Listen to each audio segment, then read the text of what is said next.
Κουρασμένοι να την αγνοούν, του φώναξε την αλήθεια κατάμουτρα. Όλη η αίθουσα σταμάτησε μπροστά στο θάρρος της ταπεινής κοπέλας. Κανείς δεν περίμενε το χαμόγελο της μητέρας του εκατομμυριούχου. Επιτέλους κάποιος βρήκε το θάρρος να μιλήσει στον γιο μου. Τι πιστεύετε ότι θα συμβεί σε αυτή την ιστορία? Σχολιάστε και μην ξεχάσετε να εγγραφείτε στο κανάλι μας και πείτε μας από ποια πόλη μας παρακολουθείτε. Σας υπόσχομαι ότι αυτή θα είναι η καλύτερη ιστορία που θα ακούσετε ποτέ. Η Ελένη Βασιλείου ήταν ο τύπος της γυναίκας που ήξερε να γίνεται αόρατη σε γεμάτες αίθουσες. Συντονίστρια εκδηλώσεων στο Βασιλικό Παλάτι, το πιο πολυτελές ξενοδοχείο της Αθήνας, είχε το χάρισμα να κάνει τα πάντα, να λειτουργούν χωρίς κανείς να αντιλαμβάνεται την προσπάθεια πίσω από την τελειότητα. Τακτοποιούσε ανθοσυνθέσεις, έλυνε έκτακτες ανάγκες με προμηθευτές, ηρεμούσε ιστερικές νύφες και χαμογελούσε ευγενικά όταν κάποιος καλεσμένος την μπέρδευε με σερβιτόρα. Η δουλειά της ήταν ένα σιωπηλό μπαλέτο στα παρασκήνια του πλούτου των άλλων. Εκείνο το πρωί της Τετάρτης, η Ελένη έτρεχε στους λαμπερούς διαδρόμους του ξενοδοχείου, ελέγχοντας τις τελευταίες λεπτομέρειες για τον γάμο των Σάντος, μιας παραδοσιακής οικογένειας της αθηναϊκής ελίτ που είχε κρατήσει την κύρια αίθουσα και είχε απαιτήσει αποκλειστικότητα. Οι νεόνυμφοι είχαν ζητήσει αλλαγές στο μενού λιγότερο από 12 ώρες πριν από την τελετή και ο σεφ, ένας ευέξαπτος άντρας με εγώ μεγαλύτερο από το ταλέντο του, απειλούσε να εγκαταλείψει την εκδήλωση. Ενώ προσπαθούσε να πείσει το σεφ να μείνει, το κινητό της δεν σταματούσε να χτυπάει. Ήταν η Ιουλία, η συγκάτοικός της και καλύτερη φίλη της από τα χρόνια της φοιτησης στην σχολή ξενοδοχειακών. Ελένη αγνόησε τις 5 πρώτες κλήσεις. «Στην 6η», απάντησε ενώ περπατούσε βιαστικά στον διάδρομο υπηρεσίας. «Δεν μπορώ να μιλήσω τώρα, Ιουλία. Έχω έναν σεφ που είναι έτοιμος να εγκαταλείψει έναν γάμο $500,000. Ελένη, σε χρειάζομαι». Η φωνή της Ιουλίας έτρεμε. «Ο Φίλιππος, αυτός». Η Ιουλία λύγησε στην άλλη άκρη της γραμμής.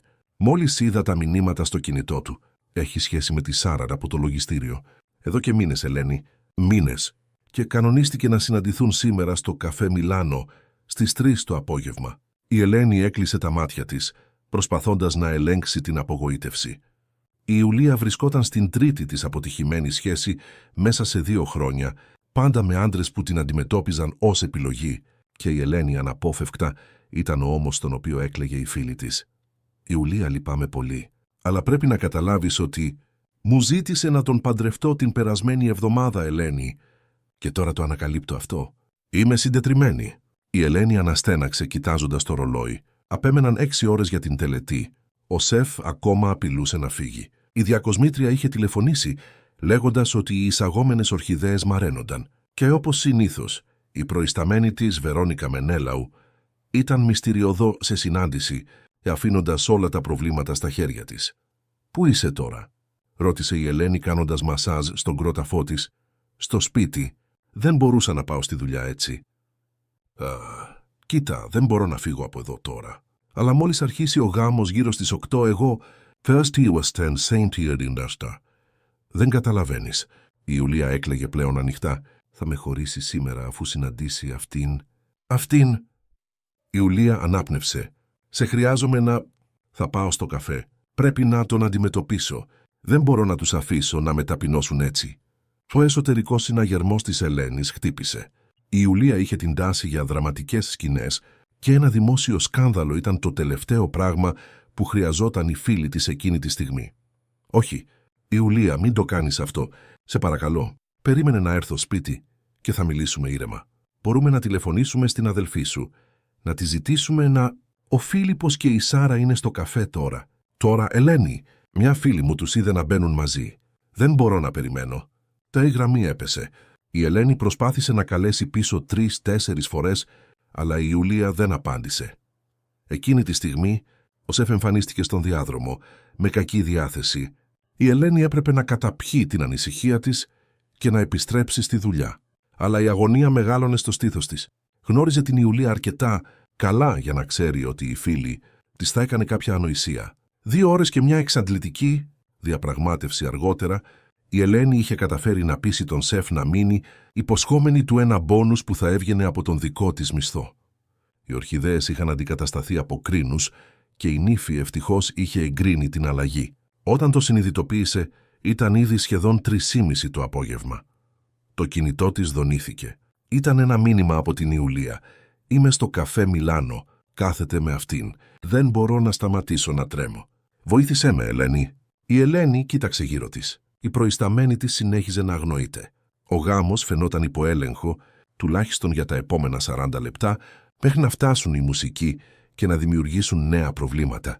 Το καφέ Μιλάνο βρισκόταν μόλις 3 τετράγωνα από το ξενοδοχείο. Παίρνοντας μια παρορμητική απόφαση, η Ελένη πήρε την τσάντα της. «Θα λύσω ένα προσωπικό πρόβλημα. Επιστρέφω σε μισή ώρα το πολύ», είπε στην βοηθό της ρεσεψιόν, η οποία κούνησε το κεφάλι χωρίς να πάρει τα μάτια της από τον υπολογιστή. Η Ελένη κυριολεκτικά έτρεξε στους πολυσύχναστους δρόμους του κέντρου, αποφεύγοντας βιαστικούς στελέχη και χαμένους τουρίστες. Το καφέ Μιλάνο ήταν ένα κομψό μαγαζί που συχνάζονταν από την ανώτερη μεσαία τάξη που εργαζόταν στα εμπορικά κτίρια της περιοχής. Είχε απαλό φωτισμό, σκούρα ξύλινα τραπέζια και έναν αέρα διακριτικής φινέτσας. Μπαίνοντας, η Ελένη έψαξε την Ιουλία με τα μάτια της. Την βρήκε να κάθεται μόνη της σε μια γωνία, κουλουριασμένη με κόκκινα μάτια και καρφωμένα σε ένα ζευγάρι στην άλλη άκρη της αίθουσας. Η Ελένη ακολούθησε το βλέμμα της φίλης της και είδε έναν άντρα από την πλάτη με σκούρο μπλε κοστούμι να συνομιλεί με μια ξανθιά γυναίκα η οποία χαμογελούσε και τον άγγιζε περιστασιακά στο μπράτσο. «Ιουλία, φεύγουμε από εδώ», ψιθύρισε η Ελένη, πλησιάζοντας το τραπέζι της φίλης της. «Αυτό το μέρος είναι γεμάτο. Δεν είναι η στιγμή για...» Η Ιουλία σήκωσε τα δακρυσμένα της μάτια. «Θα μου ζητήσει να τον παντρευτώ την επόμενη εβδομάδα, Ελένη. Έχει ήδη αγοράσει τις βέρες. Και δες τον εκεί με αυτήν». Η Ιουλία λύγησε, τραβώντας τα περίεργα βλέμματα από τα κοντινά τραπέζια. Η Ελένη κάθισε δίπλα στην φίλη της, κρατώντας τα χέρια της. «Πάμε σπίτι. Δεν χρειάζεται να περάσεις από αυτό». «Δεν αντέχω άλλο, Ελένη. Δεν αντέχω άλλο να με κοροϊδεύουν. Γιατί μου το κάνουν πάντα αυτό? Γιατί διαλέγουν πάντα κάποιον άλλο». Η φωνή της Ιουλίας ανέβαινε σταδιακά, τραβώντας ακόμα περισσότερη προσοχή. «Ιουλία, σε παρακαλώ, πάμε...» Η Ιουλία σηκώθηκε απότομα. «Φτάνει πια να κρύβομαι. Φτάνει πια να είμαι η ηλίθια της ιστορίας». Πριν η Ελένη προλάβει να την σταματήσει, η Ιουλία παραπάτησε προς το ζευγάρι, με την Ελένη να την ακολουθεί κατά πόδας. Όταν ήταν λίγα βήματα από το τραπέζι, η Ιουλία σταμάτησε ξαφνικά, κοιτάζοντας μπερδεμένη τον άντρα, ο οποίος τώρα μπορούσε να φανεί από το προφίλ. «Αυτός δεν είναι ο Φίλιππος», μουρμούρισε η Ιουλία αμήχανη. Ο άντρας, αντιλαμβανόμενος ότι τον παρακολουθούσαν, γύρισε. Ήταν ψηλός, με φαρδείς ώμους, με γωνιώδη χαρακτηριστικά και έντονα γαλάζια μάτια. Σίγουρα δεν ήταν ο Φίλιππος, ο φίλος της Ιουλίας. Εκείνη τη στιγμή η Ελένη θα έπρεπε να είχε κάνει μεταβολή. Θα έπρεπε να είχε ζητήσει συγγνώμη για τη σύγχυση και να είχε φύγει γρήγορα με τη φίλη της. Αλλά κάτι στον τρόπο που η ξανθιά γυναίκα κοίταζε την Ιουλία, με ένα μείγμα περιφρόνησης και περιέργειας, πυροδότησε κάτι στην Ελένη. Χρόνια που υποτιμούσαν τη δουλειά της, που την αντιμετώπιζαν ως αόρατη, κορυφώθηκαν εκείνη τη στιγμή. «Είναι αυτός, ναι», δήλωσε η Ελένη κάνοντας ένα βήμα μπροστά. «Και είναι ένας παλιάνθρωπος». Ο άντρας συνοφριώθηκε, φανερά μπερδεμένος. «Με συγχωρείτε». Η φωνή του ήταν βαριά, ελεγχόμενη. «Μην προσποιείστε ότι δεν ξέρετε τι λέω», συνέχισε η Ελένη, νιώθοντας ένα κύμα αδρεναλίνης να διατρέχει το σώμα της. Ήταν σαν να διοχέτευε όλες τις συσσωρευμένες απογοητεύσεις της ζωής της. «Νομίζετε ότι μπορείτε να παίζετε με τα συναισθήματα των ανθρώπων. Να ζητάτε κάποιον σε γάμο ενώ συναντιέστε κρυφά με κάποια άλλη. Νομίζω ότι με μπερδεύετε με κάποιον άλλον», είπε εκείνος διατηρώντας την ψυχραιμία του, αλλά με μία νότα εκνευρισμού να αναδύεται στη φωνή του. «Ελένη», ψιθύρισε η Ιουλία, τραβώντας το μανίκι της μπλούζας της. «Δεν είναι αυτός. Ας φύγουμε». Αλλά η Ελένη ήταν τυφλωμένη από την αγανάκτηση. Δεν ήταν μόνο για την Ιουλία, ήταν για την ίδια. Για όλες τις φορές που είχε καταπιεί προσβολές, που είχε δεχτεί να είναι αόρατη, που είχε δουλέψει διπλά για να λάβει τη μισή αναγνώριση. Άντρες σαν εσάς νομίζουν ότι ο κόσμος είναι η προσωπική τους παιδική χαρά, έτσι δεν είναι? Ότι μπορούν να χρησιμοποιούν τους ανθρώπους και μετά να τους πετάνε όταν βρίσκουν ένα καινούριο παιχνίδι. Η φωνή της Ελένης αντίχησε στο πλέον εντελώς σιωπηλό καφέ. Ο άντρας σηκώθηκε αργά. Ήταν ακόμα ψηλότερος από ό,τι είχε φανταστεί η Ελένη και η παρουσία του είχε κάτι το εκφοβιστικό. Αλλά εκείνη δεν υποχώρησε. «Δεν έχω ιδέα ποιος είναι αυτός ο Φίλιππος, αλλά σας διαβεβαιώνω ότι δεν είμαι εγώ», είπε αρθρώνοντας κάθε λέξη με ακρίβεια. Τότε άρχισε να γελάει η ξανθιά γυναίκα, όχι ένα χλευαστικό γέλιο, αλλά γνήσιας διασκέδασης. «Το άκουσες αυτό, γιε μου? Επιτέλους κάποιος είχε το θάρρος να πει αυτό που σκέφτομαι εδώ και χρόνια». Γύρισε προς την Ελένη με ένα ενιγματικό χαμόγελο, όχι για τον Φίλιππο φυσικά, αλλά για τους άντρες που νομίζουν ότι ο κόσμος είναι η παιδική τους χαρά. Η Ελένη ένιωσε το έδαφος να χάνεται κάτω από τα πόδια της. «Γιος, η ξανθιά γυναίκα ήταν η μητέρα του άντρα. Μητέρα, μην αρχίζεις», προειδοποίησε εκείνος, ρίχνοντας ένα προειδοποιητικό βλέμμα στην μεγαλύτερη γυναίκα. Γύρισε τότε στην Ελένη, με ψυχρότητα στα μάτια. «Προτείνω σε εσάς και τη φίλη σας να αποχωρήσετε πριν αναγκαστώ να καλέσω τον διαχειριστή». Μέχρι τότε, όλοι οι πελάτες του καφέ παρακολουθούσαν τη σκηνή. Η Ιουλία τραβούσε επίμονα την Ελένη, μουρμουρίζοντας «συγγνώμες». Η Ελένη, αντιλαμβανόμενη επιτέλους το μέγεθος του λάθους της, ένιωσε το πρόσωπό της να καίει από ντροπή. «Εγώ λυπάμαι. Ήταν ένα λάθος. Ήταν το μόνο που κατάφερε να ψελίσει πριν κάνει μεταβολή». Και κυριολεκτικά σύρει την Ιουλία έξω από το καφέ.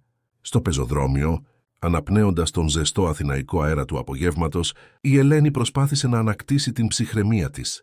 Η καρδιά της χτυπούσε ανεξέλεγκτα και ένιωθε τα χέρια της να τρέμουν. «Θεέ μου, Ελένη, τι σε έπιασε?» Η Ιουλία την κοίταζε, ανάμεσα σε τρομαγμένη και θαυμάζουσα. «Ποτέ δεν σε είδα να χάνεις τον έλεγχο έτσι». Η Ελένη κούνησε το κεφάλι της, προσπαθώντας να οργανώσει τις σκέψεις της. «Δεν ξέρω. Ήταν σαν κάτι να εξεράγει μέσα μου». Κοίταξε το ρολόι και γέλασε με αγωνία. «Και τώρα αργώ για τον γάμο. Η Βερόνικα θα με σκοτώσει». Οι δύο φίλες χώρισαν στη γωνία, με την Ιουλία να υπόσχεται να τηλεφωνήσει στον πραγματικό Φίλιππο και να τελειώσει τα πάντα τηλεφωνικά, χωρίς δράματα. Η Ελένη επέστρεψε τρέχοντας στο ξενοδοχείο, με το κεφάλι της να γυρίζει ακόμα από το επεισόδιο στο καφέ. Δεν ήξερε ότι αυτή η παρορμητική κραυγή, αυτή η στιγμιαία έκρηξη συσσωρευμένης απογοήτευσης θα ήταν η αρχή μιας ανατροπής στη ζωή της. Φτάνοντας στο ξενοδοχείο, η Ελένη βρήκε το χάος. Η μουσική είχαν αργήσει, η μητέρα της νύφης πάθαινε νευρικό κλονισμό και η Βερόνικα είχε επιτέλους αποφασίσει να εμφανιστεί μόνο και μόνο για να επικρίνει την αντικατάσταση των ορχιδέων. Οι ορχιδέες μαράθηκαν. «Δεν είχαμε επιλογή», εξήγησε η Ελένη, διατηρώντας τη φωνή της σταθερή παρά την εξάντληση. «Πάντα υπάρχει επιλογή, Ελένη. Αυτό είναι το πρόβλημα με εσένα.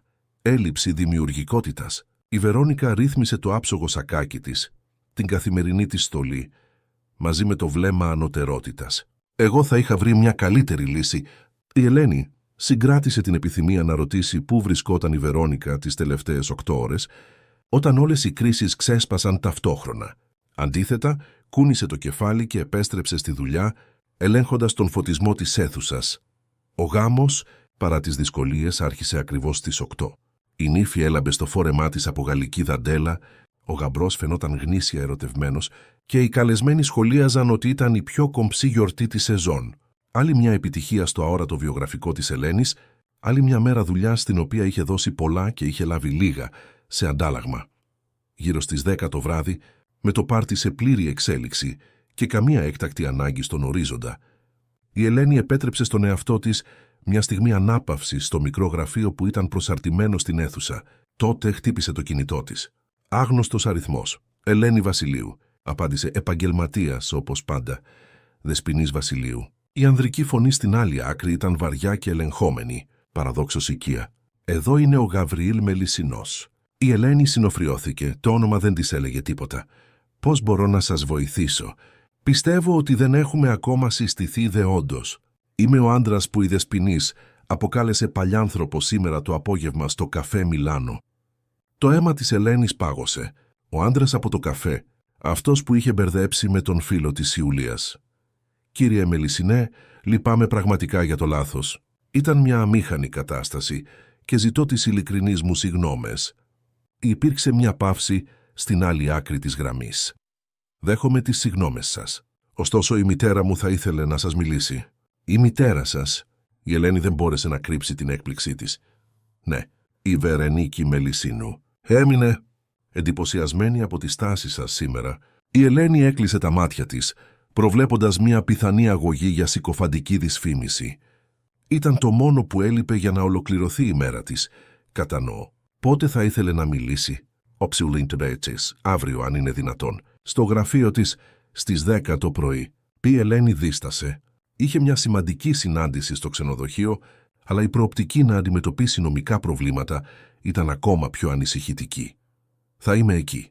Μπορείτε να μου δώσετε τη διεύθυνση?» Ο Γαβριήλ της έδωσε τη διεύθυνση ενός εμπορικού κτηρίου στη Λεωφόρο Βασιλίσσης Σοφίας, στην οικονομική καρδιά της πόλης. Πριν κλείσει, πρόσθεσε: «Να είστε στην ώρα σας, παρακαλώ. Η μητέρα μου εκτιμά την ακρίβεια πάνω απ' όλα». Η Ελένη κοίταξε το απενεργοποιημένο κινητό της, νιώθοντας μια αυξανόμενη ανησυχία. Ποια ήταν αυτή η Βερενίκη Μελισσινού και γιατί ήθελε να τη δει? Το επώνυμο Μελισσινός άρχισε να αντυχεί στη μνήμη της. Ήταν δυνατόν? Διακριτικά η Ελένη πληκτρολόγησε το όνομα στον αναζητητή του κινητού της. Τα αποτελέσματα επιβεβαίωσαν τους φόβους της. Η Βερενίκη Μελισσινού ήταν η μητριάρχης μιας από τις πιο ισχυρές οικογένειες της χώρας, ιδιοκτήτρια του ομίλου Μελισσινού, ενός ομίλου ετερογενών δραστηριοτήτων που δραστηριοποιούνταν σε διάφορους τομείς, από τις κατασκευές έως την τεχνολογία. Και ο Γαβριήλ, ο γιος της, ήταν ο σημερινός διευθύνων σύμβουλος της εταιρείας, συχνά αναφερόμενος ως ένας από τους πιο υποσχόμενους επιχειρηματίες της γενιάς του. Ελένη ένιωσε το στομάχι της να βυθίζεται. Είχε φωνάξει σε έναν από τους πιο ισχυρούς άντρες της Ελλάδας, κατηγορώντας τον δημόσια ότι ήταν άπιστος σε μία φίλη που ούτε καν γνώριζε. Το υπόλοιπο βράδυ πέρασε σαν θολή ανάμνηση. Η Ελένη εκτέλεσε τις υποχρεώσεις της μηχανικά, χαμογελώντας τους καλεσμένους, λύνοντας μικρές έκτακτες ανάγκες, πάντα με το μυαλό της καρφωμένο στη συνάντηση της επόμενης μέρας. Όταν επιτέλους έφτασε στο μικρό διαμέρισμα που μοιραζόταν με την Ιουλία, ήταν ήδη μετά τα μεσάνυχτα. Βρήκε τη φίλη της να κοιμάται στον καναπέ με υπολείμματα μακιγιάζ μουτζουρωμένα στα μάγουλά της. Δίπλα της ένας κουβάς με μισολιωμένο παγωτό και το τηλεχειριστήριο της τηλεόρασης. Η Ελένη την σκέπασε με μια ελαφριά κουβέρτα και πήγε στο δωμάτιό της. Ξαπλωμένη στο σκοτάδι, επανέλαβε νοερά τα γεγονότα της ημέρας, προσπαθώντας να φανταστεί τι θα μπορούσε να θέλει η Βερενίκη Μελισσινού από αυτήν. Όποιος και αν ήταν ο λόγος, ένα πράγμα ήταν σίγουρο. Αυτή η παρορμητική κραυγή, αυτή η στιγμή απώλειας ελέγχου στο καφέ, είχε αλλάξει την πορεία της ζωής της. Για καλό ή για κακό η Ελένη δεν ήξερε ακόμα, αλλά κάτι της έλεγε ότι τίποτα δεν θα ήταν όπως πριν. Την επόμενη μέρα, η Ελένη ξύπνησε πριν το ξυπνητήρι, μετά από μια ανήσυχη νύχτα ύπνου. Διάλεξε προσεκτικά το πιο επίσημο ρούχο που διέθετε. Μια μαύρη φούστα πένσιλ, ένα λευκό πουκάμισο και ένα σκούρο μπλε σακάκι που είχε αγοράσει σε εκπτώσεις πριν από 2 χρόνια. Δεν ήταν επώνυμο, αλλά ήταν αρκετά κομψό για μια επαγγελματική συνάντηση. Πριν φύγει, άφησε ένα σημείωμα στην Ιουλία, εξηγώντας εν συντομία την κατάσταση. Δεν ανέφερε ποιοι ήταν οι Μελισσινοί, για να μην ανησυχήσει περισσότερο τη φίλη της, η οποία ήδη ένιωθε ενοχές για το περιστατικό στο καφέ. Ελένη έφτασε στο επιβλητικό κτίριο της Λεωφόρου Βασιλίσσης Σοφίας 20, λεπτά πριν την καθορισμένη ώρα. Στη ρεσεψιόν, ενημέρωσε ότι είχε συνάντηση με την κυρία Βερενίκη Μελισσινού. Ο φύλακας την κοίταξε με ένα μείγμα έκπληξης και περιέργειας, αλλά περιορίστηκε να τη ζητήσει να υπογράψει το βιβλίο επισκεπτών και της έδωσε μία κάρτα επισκέπτη. 50ο όροφο. Την ενημέρωσε. Η γραμματέας της κυρίας Μελισσινού θα σας υποδεχτεί. Στο ασανσέρ, η Ελένη προσπαθούσε να ελέγξει την αναπνοή της. Τι θα έλεγε στη μητριάρχη των Μελισσινών? Πώς θα ζητούσε συγγνώμη επαρκώς για την παρορμητική της συμπεριφορά και, το πιο σημαντικό, γιατί μια γυναίκα τέτοιου κύρους θα έμπαινε στον κόπο να κανονίσει μια συνάντηση με το άτομο που είχε προσβάλει τον γιο της δημόσια. Οι πόρτες του ασανσέρ άνοιξαν απευθείας σε μια κομψή ρεσεψιόν, όλοι σε αποχρώσεις του γκρι και του λευκού, με σκούρα ξύλινα πάνελ και απαλό φωτισμό. Μια μεσήλικη γυναίκα, με γκρίζα μαλλιά τέλεια χτενισμένα σε κότσο, σήκωσε τα μάτια της από την οθόνη του υπολογιστή. Δεσποινής Βασιλείου. Η φωνή της ήταν σχεδόν τόσο επίσημη όσο η εμφάνισή της. «Ναι, έχω συνάντηση με την κυρία Βερενίκη Μελισσινού. Σας περιμένει. Από εδώ, παρακαλώ». Η γραμματέας την οδήγησε σε έναν κοντό διάδρομο, μέχρι μια διπλή πόρτα από μασίφ ξύλο. Χτύπησε ελαφρά και, μετά από μια ανεπαίσθητη εντολή από μέσα, άνοιξε ένα από τα φύλλα. Δεσποινής Βασιλείου, κυρία Μελισσινού. Η Ελένη μπήκε σε ένα ευρύχωρο δωμάτιο, με παράθυρα από το δάπεδο μέχρι την οροφή που προσέφεραν πανοραμική θέα της πόλης. Η Βερενίκη Μελισσινού καθόταν πίσω από ένα επιβλητικό γραφείο, αναλύοντας κάποια έγγραφα. Μόλις την είδε, η μεγαλύτερη γυναίκα χαμογέλασε και της έκανε νόημα να πλησιάσει. «Ευχαριστώ, Μάρθα. Μπορείτε να μας αφήσετε μόνες», είπε η Βερενίκη στη γραμματέα, η οποία κούνησε το κεφάλι και έφυγε αθόρυβα, κλείνοντας την πόρτα πίσω της. «Δεσποινής Βασιλείου, χαίρομαι που μπορέσατε να έρθετε». Η Βερενίκη σηκώθηκε και της έτεινε το χέρι. Από κοντά η Ελένη μπόρεσε να παρατηρήσει ότι η γυναίκα, παρά την ηλικία της που πρέπει να πλησίαζε τα 60, διατηρούσε μια άψογη εμφάνιση. Τα ξανθά της μαλλιά, πιθανότατα βαμμένα, ήταν χτενισμένα σε ένα κομψό κούρεμα που πλαισίωνε το πρόσωπο με τα λεπτά χαρακτηριστικά. Φορούσε ένα σύνολο φούστας και σακακιού σε ανοιχτό μπέζ τόνο, με ένα διακριτικό χρυσό κόσμημα στο λαιμό. «Παρακαλώ, καθίστε». Η Ελένη έσφιξε το απλωμένο χέρι και κάθισε σε μία από τις καρέκλες μπροστά στο γραφείο. «Κυρία Μελισσινού, πριν απ' όλα θα ήθελα να ζητήσω συγγνώμη για το χθεσινό περιστατικό. Ήταν μια τρομερή παρεξήγηση και νιώθω βαθιά ντροπή για τη συμπεριφορά μου». Η Βερενίκη την παρατήρησε για μια στιγμή, σαν να αξιολογούσε την ειλικρίνειά της. «Ξέρετε, Δεσποινής Βασιλείου, σπάνια βλέπω τον γιο μου τόσο αμήχανο όσο ήταν χθες». Υπήρχε ένας τόνος σχεδόν διασκεδαστικός στη φωνή της. Ο Γαβριήλ είναι συνηθισμένος να διοικεί αίθουσες γεμάτες στελέχη, να εκτελούνται οι εντολές του χωρίς ερωτήσεις, να ακούει επένους και κολακίες, όχι να τον αποκαλούν παλιάνθρωπο δημόσια. Η Ελένη ένιωσε το βάρος του βλέμματος της Βερενίκης Μελισσινού, καθώς η μητριάρχης την εξέταζε με εμφανή περιέργεια.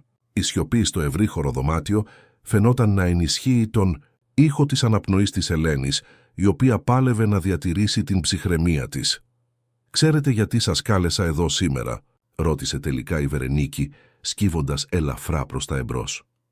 «Για να συζητήσουμε το χθεσινό περιστατικό, φαντάζομαι, και πιθανώς τις νομικές συνέπειες της ακατάλληλης συμπεριφοράς μου», απάντησε η Ελένη, προσπαθώντας να ακούγεται επαγγελματική παρά τον εκνευρισμό της. Η Βερενίκη άφησε ένα σύντομο γέλιο, έναν κομψό και συγκρατημένο ήχο που δεν τέριαζε με τη λάμψη της γνήσιας διασκέδασης στα μάτια της. «Νομικές συνέπειες. Αγαπητοί μου, μην είστε τόσο δραματικοί. Αν κάναμε μήνυση σε όλους τους ανθρώπους που υπήρξαν αγενείς με την οικογένεια Μελισσινού, η μισή Αθήνα θα ήταν χρεωμένη». Έκανε μια αδιάφορη χειρονομία με το χέρι της. «Όχι, σας κάλεσα εδώ για έναν εντελώς διαφορετικό λόγο». Η Ελένη συνοφριώθηκε μπερδεμένη. Αν δεν ήταν για να την απειλήσει με μήνυση, τι θα μπορούσε να θέλει η ισχυρή Βερενίκη Μελισσινού? «Μου αρέσατε», δήλωσε η μεγαλύτερη γυναίκα με εκπληκτική ειλικρίνεια. «Πολύ λίγοι άνθρωποι έχουν το θάρρος να αντιμετωπίσουν έναν Μελισσινό δημόσια. Ακόμα λιγότεροι θα το έκαναν για να υπερασπιστούν μια φίλη». «Κάτι ήταν ένα λάθος», έσπευσε να εξηγήσει η Ελένη. «Μπέρδεψα τον γιο σας με κάποιον άλλον. Το ξέρω αυτό, αλλά αυτό που με ενδιαφέρει δεν είναι το λάθος, αλλά η στάση». Η Βερενίκη σηκώθηκε και περπάτησε προς το παράθυρο, παρατηρώντας την πόλη που απλωνόταν στα πόδια της. «Πείτε μου, Ελένη, τι γνωρίζετε για την οικογένειά μας?» Η Ελένη δίστασε, ζυγίζοντας τις λέξεις της. «Ξέρω ότι ο όμιλος Μελισσινού είναι ένας από τους μεγαλύτερους επιχειρηματικούς ομίλους της χώρας, με δραστηριότητα σε διάφορους τομείς, και ότι ο κύριος Γαβριήλ Μελισσινός είναι ο σημερινός διευθύνων σύμβουλος». Η Βερενίκη κούνησε το κεφάλι χωρίς να γυρίσει. «Και τι άλλο? Τι λένε για εμάς στους διαδρόμους του πεντάστερου ξενοδοχείου σας, όταν σερβίρουν σαμπάνια στους γνωστούς μας?» Η Ελένη κατάπια με δυσκολία. Οι φήμες για τους Μελισσινούς ήταν πολλές, όπως για κάθε ισχυρή οικογένεια. Κάποιες περιλάμβαναν παλιά σκάνδαλα, σκοτεινές επιχειρήσεις, αμφισβητούμενες πολιτικές σχέσεις. Αλλά ένα πράγμα ήταν σαφές. Κανείς δεν κορόιδευε τους Μελισσινούς και έμενε αλόβητος. «Δεν δίνω σημασία σε φήμες, κυρία Μελισσινού», απάντησε διπλωματικά.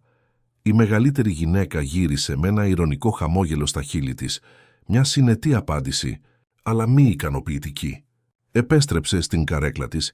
«Θα σας πω κάτι που λίγοι γνωρίζουν, Ελένη. Η οικογένειά μας βρίσκεται στα πρόθυρα μιας κρίσης». «Μια κρίση», επανέλαβε η Ελένη, έκπληκτη από την ξαφνική εμπιστοσύνη. «Ο πεθερός μου, ο γέρος Αύγουστος Μελισσινός, ήταν ένας άνθρωπος παραδοσιακός και καχύποπτος». Η Βερενίκη ρύθμισε μια τούφα μαλλιών με μια κομψή χειρονομία. Όταν πέθανε πριν από 5 χρόνια, άφησε μια διαθήκη με αρκετά συγκεκριμένες ρήτρες σχετικά με τη διαδοχή στην εταιρεία.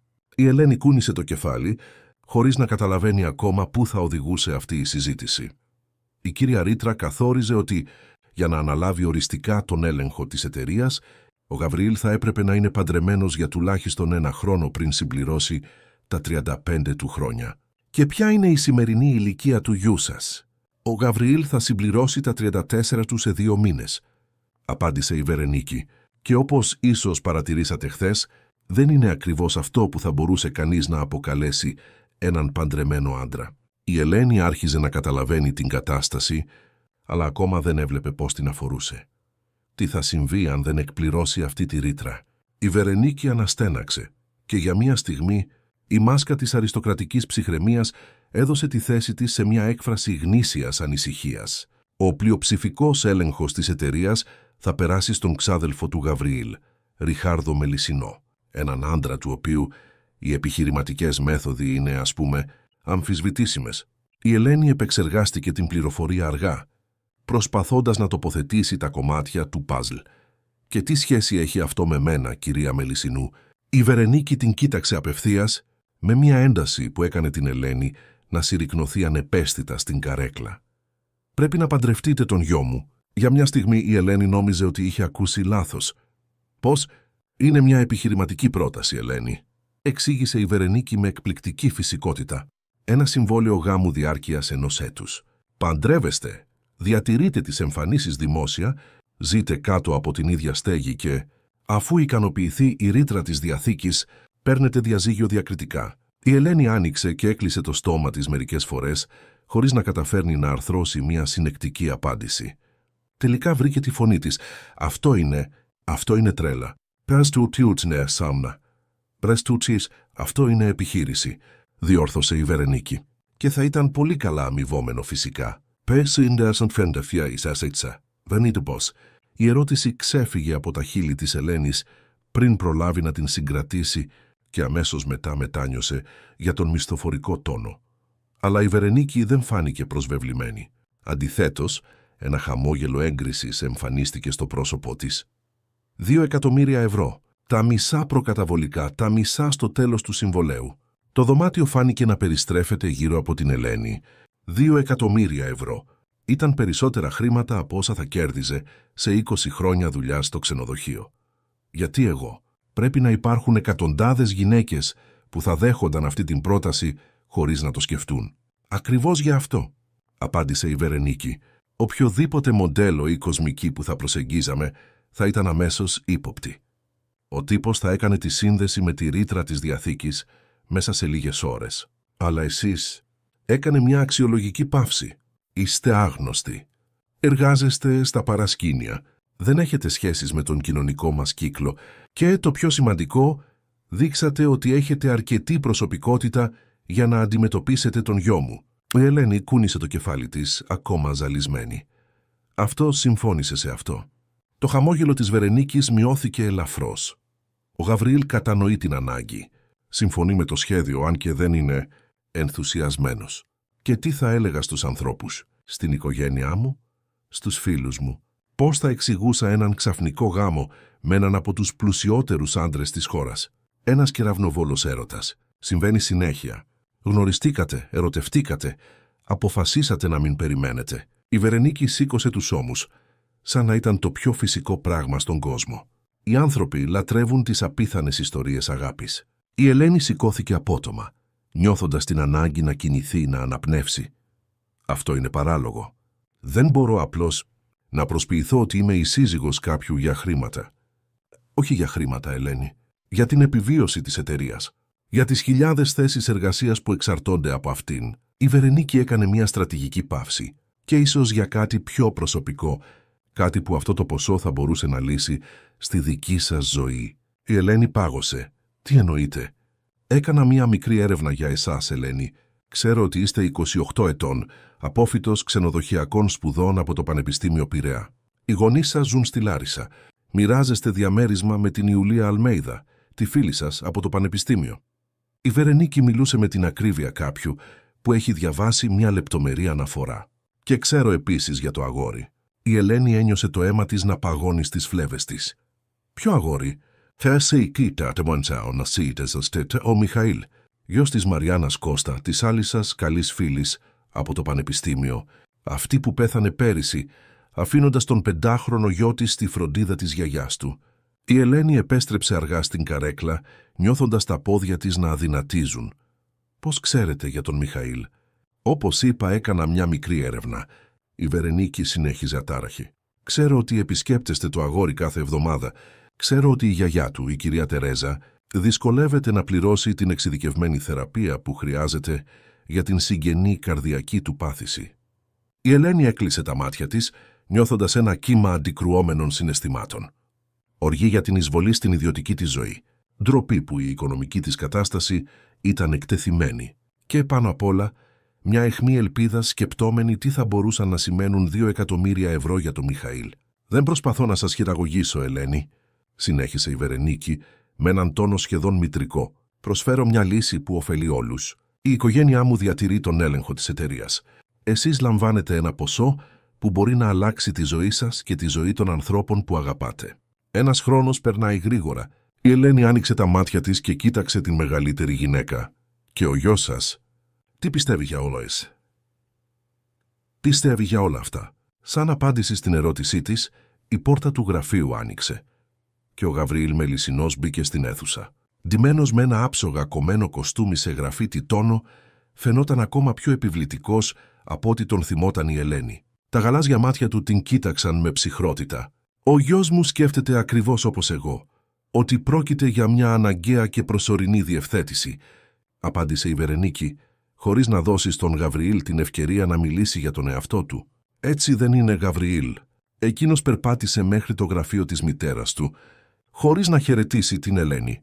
«Πιστεύω ότι είναι μια ακραία λύση για ένα πρόβλημα που θα μπορούσαμε να λύσουμε με άλλους τρόπους». Η φωνή του ήταν ελεγχόμενη, αλλά η Ελένη αντιλήφθηκε την υποβόσκουσα ένταση.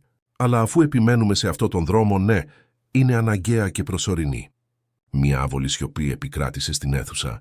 Η Ελένη ένιωθε το βάρος των βλεμμάτων των 2 μελισσινών πάνω της, περιμένοντας μια απάντηση που θα μπορούσε να αλλάξει την πορεία 3 ζώων. «Πρέπει να σκεφτώ», είπε τελικά. «Φυσικά», συμφώνησε η Βερενίκη, «αλλά δεν έχουμε πολύ χρόνο. Τα μέσα ενημέρωσης θα αρχίσουν σύντομα να εικάζουν για τα γενέθλια του Γαβριήλ και πρέπει να είμαστε μπροστά στην ιστορία». Άνοιξε ένα σιρτάρι και έβγαλε έναν χοντρό φάκελο.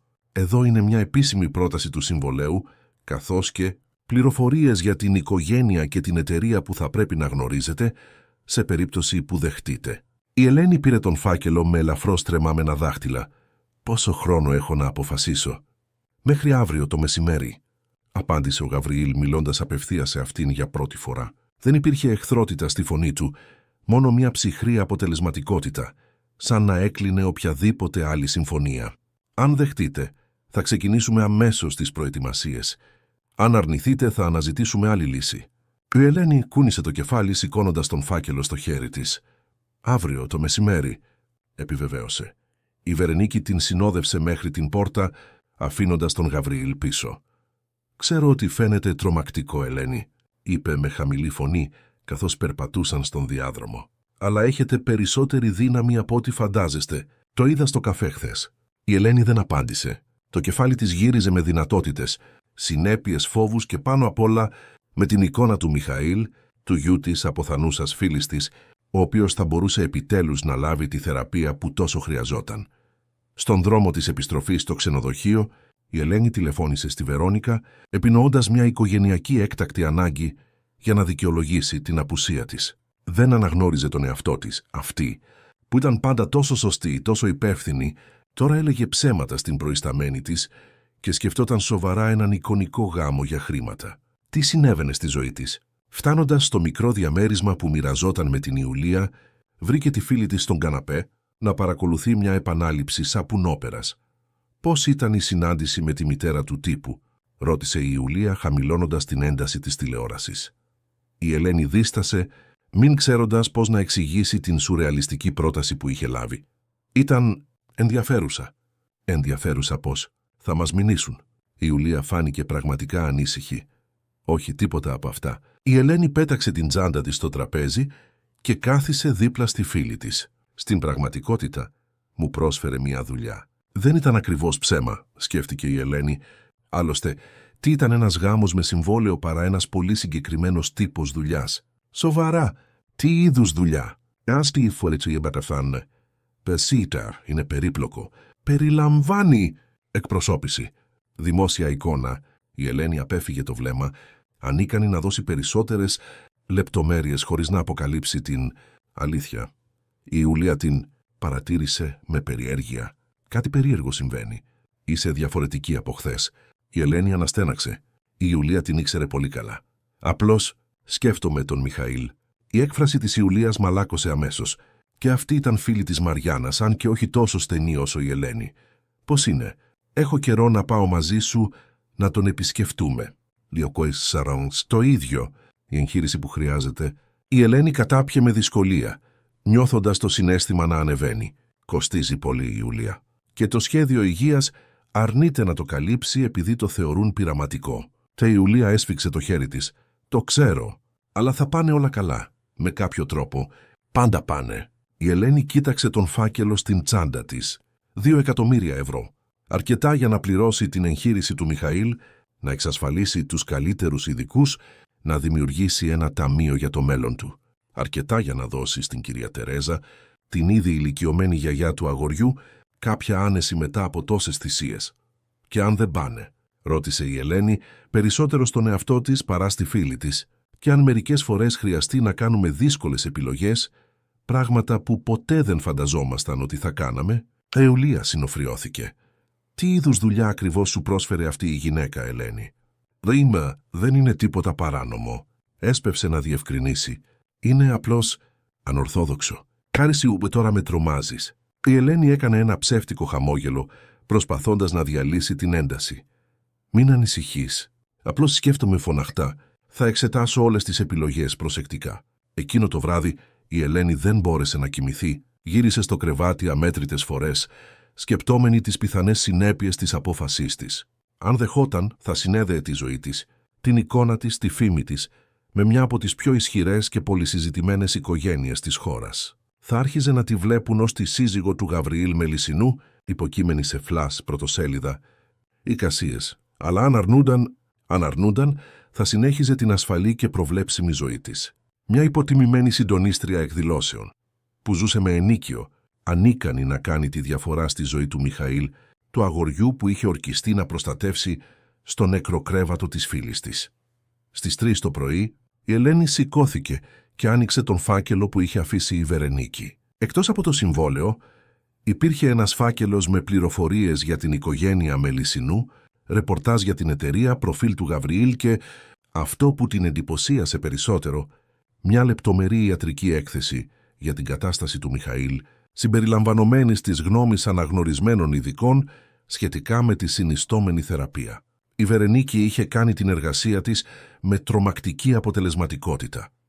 Το ίδιο το συμβόλαιο ήταν εκπληκτικά απλό, πολιτικός γάμος διάρκειας 1 έτους, συγκατοίκηση κάτω από την ίδια στέγη, δημόσιες εμφανίσεις ως ζευγάρι, απόλυτη διακριτικότητα σχετικά με τη φύση της συμφωνίας, φιλικό διαζύγιο στο τέλος της προθεσμίας. Η Ελένη θα λάμβανε 1 εκατομμύριο ευρώ την ημέρα του γάμου και άλλο 1 εκατομμύριο μετά το διαζύγιο. Υπήρχαν επίσης ρήτρες εμπιστευτικότητας, ποινές για παραβίαση συμβολαίου και, περιέργως, ένα τμήμα με τίτλο «Προσωπικά όρια», όπου οριζόταν ότι δεν θα υπήρχε καμία προσδοκία φυσικής οικειότητας μεταξύ των μερών. Όταν ο ήλιος άρχισε να ανατέλει στον ορίζοντα, η Ελένη είχε ήδη πάρει την απόφασή της. Τηλεφώνησε στη Βερόνικα και παραιτήθηκε επικαλούμενη προσωπικά προβλήματα που απαιτούσαν την πλήρη προσοχή της. Η προϊσταμένη μετά την αρχική έκπληξη δεν επέμεινε πολύ. Η Ελένη ήξερε ότι θα αντικαθίστατο εύκολα, όπως κάθε άλλο κομμάτι στον μηχανισμό του πολυτελούς ξενοδοχείου. Στη συνέχεια, κάλεσε ένα ταξί και κατευθύνθηκε στο σπίτι της κυρίας Τερέζας, στο Παγκράτη. Ήταν ένα απλό περιποιημένο κτίριο παρά την προχωρημένη ηλικία, με ένα μικρό κήπο μπροστά όπου ο Μιχαήλ συνήθιζε να παίζει τις καλές μέρες, όταν η ασθένειά του έδινε ανάπαυλα. Η κυρία Τερέζα άνοιξε την πόρτα ακόμα με ρόμπα, έκπληκτη από την τόσο πρωινή επίσκεψη. «Ελένη, συνέβη κάτι», Το ζαρωμένο πρόσωπο της κυρίας εξέφραζε άμεση ανησυχία. «Τίποτα κακό, κυρία Τερέζα. Αντιθέτως». Η Ελένη προσπάθησε να χαμογελάσει, αν και ένιωθε έναν κόμπο στο λαιμό της. «Μπορούμε να μιλήσουμε λίγο?» Η κυρία την οδήγησε στην απλή κουζίνα, όπου το άρωμα του φρεσκοκομμένου καφέ γέμιζε τον αέρα. «Ο Μιχαήλ κοιμόταν ακόμα», εξήγησε, μετά από μια δύσκολη νύχτα με δύσπνοια. Ελένη κράτησε τα σκληρά χέρια της μεγαλύτερης γυναίκες πάνω στο τραπέζι από φορμάικα. «Κυρία Τερέζα, πάντα ήμασταν ειλικρινείς μεταξύ μας, έτσι δεν είναι?» Η κυρία κούνησε το κεφάλι μπερδεμένη. «Φυσικά, παιδί μου. Τότε πρέπει να σας πω κάτι σημαντικό, κάτι που θα αλλάξει τη ζωή όλων μας, ειδικά του Μιχαήλ». Η Ελένη έκανε μία παύση, οργανώνοντας τις σκέψεις της. «Έλαβα μια πρόταση εργασίας, μια πολύ καλά αμοιβόμενη δουλειά που θα μου επέτρεπε να βοηθήσω με τη θεραπεία του Μιχαήλ». Τα κουρασμένα μάτια της κυρίας Τερέζας φωτίστηκαν για μια στιγμή, αλλά σύντομα η φυσική δυσπιστία κάποιου που έχει υποστεί πολλές απογοητεύσεις επέστρεψε. «Τι είδους δουλειά πληρώνει τόσα πολλά, κορίτσι μου?» Η Ελένη πήρε μια βαθιά ανάσα. «Ένας γάμος, κυρία Τερέζα, ένας γάμος με συμβόλαιο διάρκειας ενός έτους». Η μεγαλύτερη γυναίκα απέσυρε τα χέρια της απότομα, σαν να είχε αγγίξει κάτι καυτό. «Τι λες, Ελένη, αυτό είναι?» «Δεν είναι αυτό που φαίνεται», έσπευσε να εξηγήσει. «Δεν είναι τίποτα παράνομο ή ανήθικο. Είναι απλώς μια επιχειρηματική συμφωνία με έναν αξιοσέβαστο άντρα που πρέπει να είναι παντρεμένος για οικογενειακούς λόγους». Η κυρία Τερέζα την κοίταζε με ένα μείγμα σοκ και αποδοκιμασίας. «Ποιος είναι αυτός ο άντρας?» ο Γαβριήλ Μελισσινός. Η κυρία έβαλε το χέρι στο στόμα της. «Ο ιδιοκτήτης εκείνης της μεγάλης εταιρείας, αυτός που εμφανίζεται στις εφημερίδες». Η Ελένη κούνησε το κεφάλι. «Ξέρω ότι φαίνεται τρέλα, κυρία Τερέζα, και ίσως είναι, αλλά σκέφτηκα τον Μιχαήλ, την εγχείρηση, το μέλλον του. Όχι». Η κυρία Τερέζα σηκώθηκε απότομα. «Δεν θα σε αφήσω να θυσιάσεις τη ζωή σου, τη φήμη σου για εμάς. Η Μαριάννα δεν θα το ήθελε αυτό. Η Μαριάννα θα ήθελε να δει τον γιο της ζωντανό και υγιή», απάντησε η Ελένη με περισσότερη αποφασιστικότητα από ό,τι σκόπευε. Μαλάκωσε τον τόνο καθώς συνέχισε. «Επιπλέον δεν είναι τόσο μεγάλη θυσία. Είναι μόνο ένας χρόνος. Και μετά θα έχω αρκετούς πόρους για να φροντίσω τον Μιχαήλ για το υπόλοιπο της ζωής του». Η κυρία Τερέζα κούνησε το κεφάλι της, δάκρυα να λάμπουν στα κουρασμένα μάτια της. «Υπάρχουν άλλοι τρόποι, Ελένη. Πάντα υπάρχουν». «Κυρία Τερέζα, έχουμε δοκιμάσει τα πάντα. Οι γιατροί λένε ότι ο Μιχαήλ δεν μπορεί να περιμένει πολύ περισσότερο. Κάθε μέρα μετράει». Εκείνη τη στιγμή ακούστηκαν ελαφρά βήματα στον διάδρομο. Ο Μιχαήλ εμφανίστηκε στην πόρτα της κουζίνας με αχτένιστα μαλλιά, πιτζάμες του Σπάιντερμαν και νησταγμένα μάτια. «Θεία Ελένη». Η φωνή του ήταν μικρή, εύθραυστη όπως το πολύ αδύνατο σώμα του για την ηλικία του. Ελένη ένιωσε την καρδιά της να σφίγγεται, βλέποντας το αγόρι, τόσο όμοιο με τη Μαριάννα στα εκφραστικά καστανά μάτια του. «Γεια σου, αγάπη μου». Άνοιξε τα χέρια της και ο Μιχαήλ έτρεξε στην αγκαλιά της με την περιορισμένη ενέργεια που του επέτρεπε η κατάστασή του. «Ήρθες να με πας στο πάρκο?» ρώτησε, με ελπίδα. Η Ελένη αντάλλαξε ένα σημαντικό βλέμμα με την κυρία Τερέζα πάνω από το κεφάλι του αγοριού. «Όχι σήμερα, αγάπη μου, αλλά σύντομα, πολύ σύντομα, θα κάνουμε πολύ ωραία πράγματα μαζί. Στο υπόσχομαι». Μετά το πρωινό με τον Μιχαήλ, ο οποίος έφαγε λίγο και ανέπνεε με εμφανή δυσκολία, η Ελένη αποχαιρέτησε, υποσχόμενη να επιστρέψει σύντομα. Στην έξοδο, η κυρία Τερέζα την κράτησε από το μπράτσο. «Αν πραγματικά αποφασίσεις να το κάνεις αυτό, Ελένη, θέλω να ξέρεις κάτι. Είσαι το άτομο που μοιάζει περισσότερο με μητέρα για τον Μιχαήλ τώρα. Μην αφήσεις αυτή τη διευθέτηση να αλλάξει αυτό που είσαι». Η Ελένη αγκάλιασε τη μεγαλύτερη γυναίκα, νιώθοντας το βάρος της ευθύνης στους ώμους της. «Δεν θα το αφήσω, κυρία Τερέζα. Στο υπόσχομαι». Ακριβώς το μεσημέρι, η Ελένη μπήκε ξανά στο επιβλητικό κτίριο της λεωφόρου Βασιλίσσης Σοφίας. Αυτή τη φορά οδηγήθηκε απευθείας στο γραφείο του Γαβριήλ, όχι σε αυτό της Βερενίκης. Τον βρήκε μόνο του, όρθιο δίπλα στο παράθυρο, να ατενίζει την πόλη με μία απόμακρη έκφραση. «Δεσποινής Βασιλείου», τη χαιρέτησε επίσημα μόλις την είδε. «Κύριε Μελισσινέ». Έκανε μια χειρονομία να καθίσει, αλλά η Ελένη παρέμεινε όρθια. Αν επρόκειτο να πάρει αυτή την απόφαση, θα το έκανε επί ίσης όρης.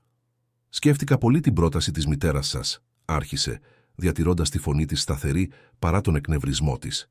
«Και καταλήξατε σε μια απόφαση». Δεν ήταν ερώτηση. Ο Γαβριήλ την παρατηρούσε με προσεκτικά ανεξιχνία στα μάτια.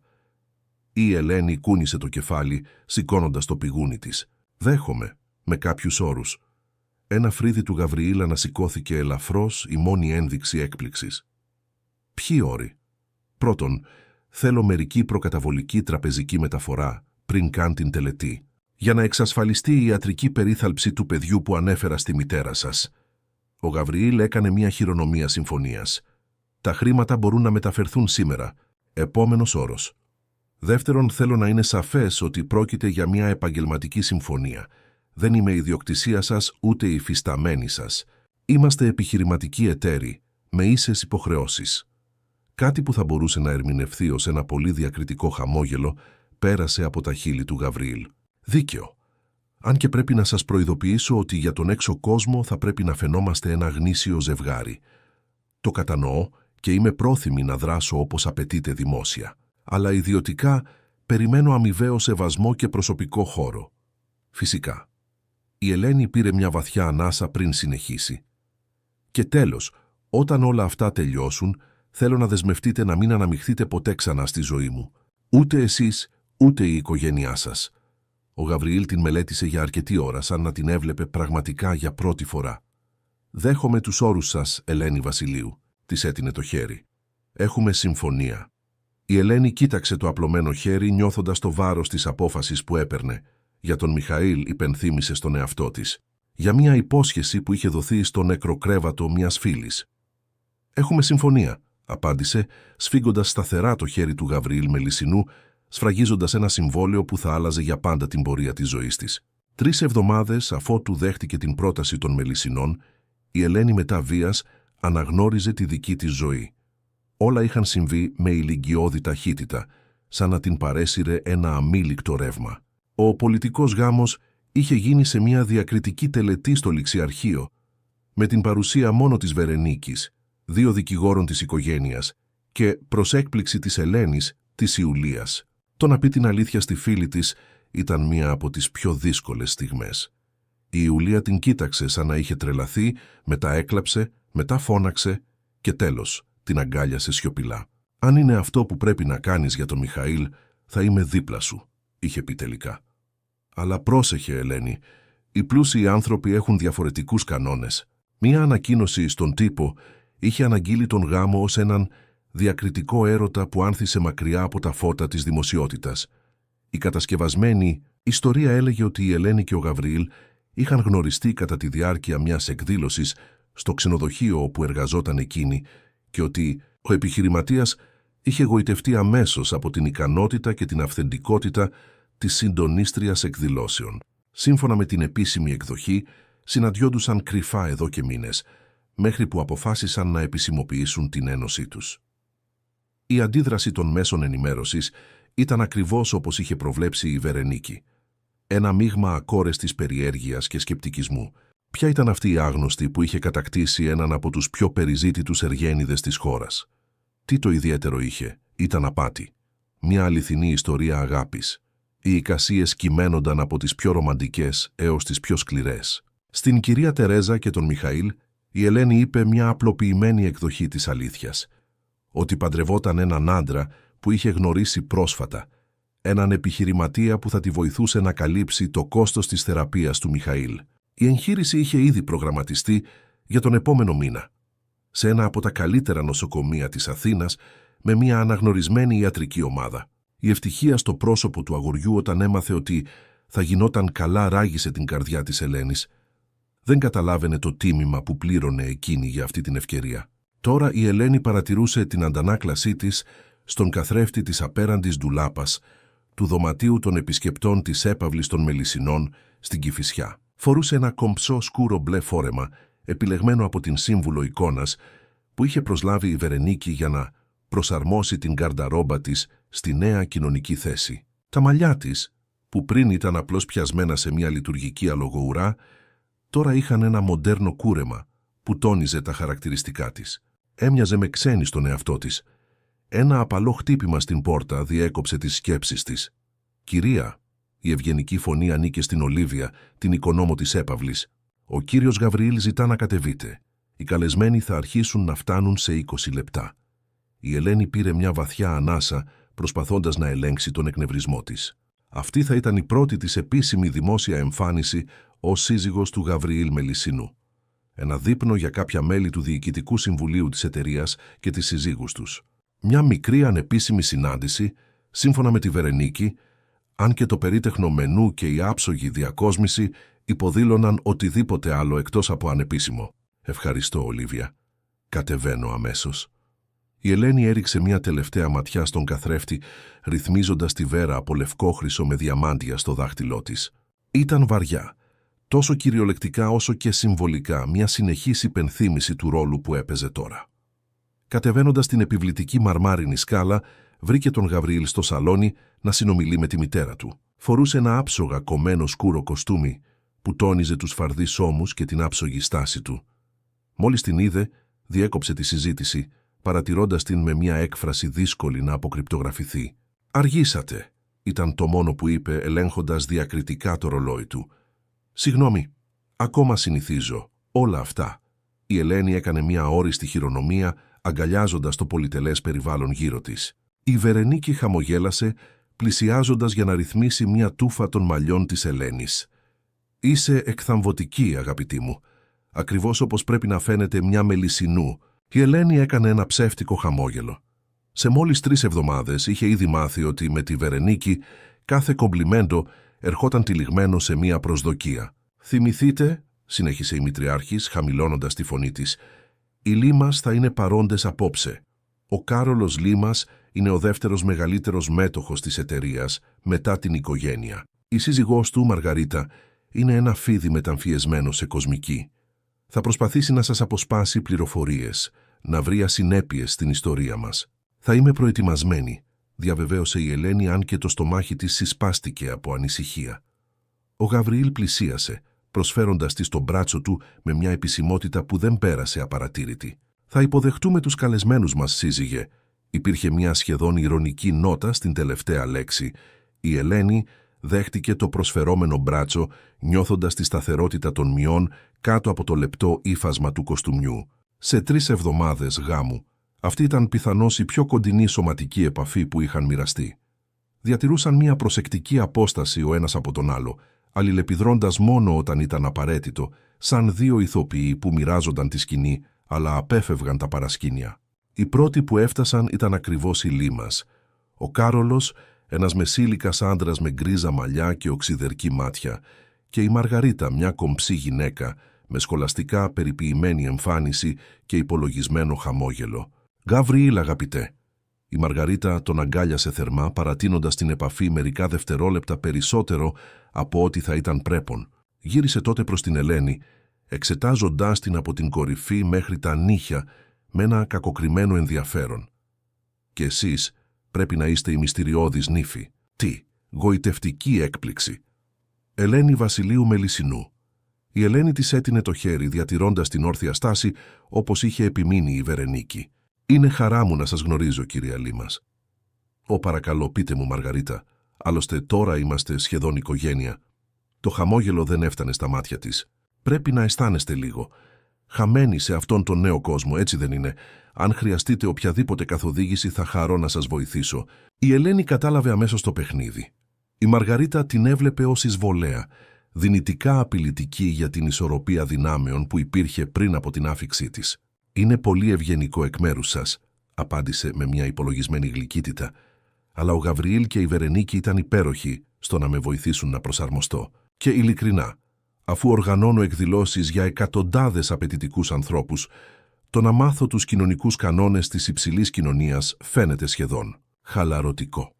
Κάτι έλαμψε στα μάτια της Μαργαρίτας, έκπληξη ίσως, ή απρόθυμος σεβασμός. «Α, ναι, δουλεύατε σε ένα ξενοδοχείο, έτσι δεν είναι?»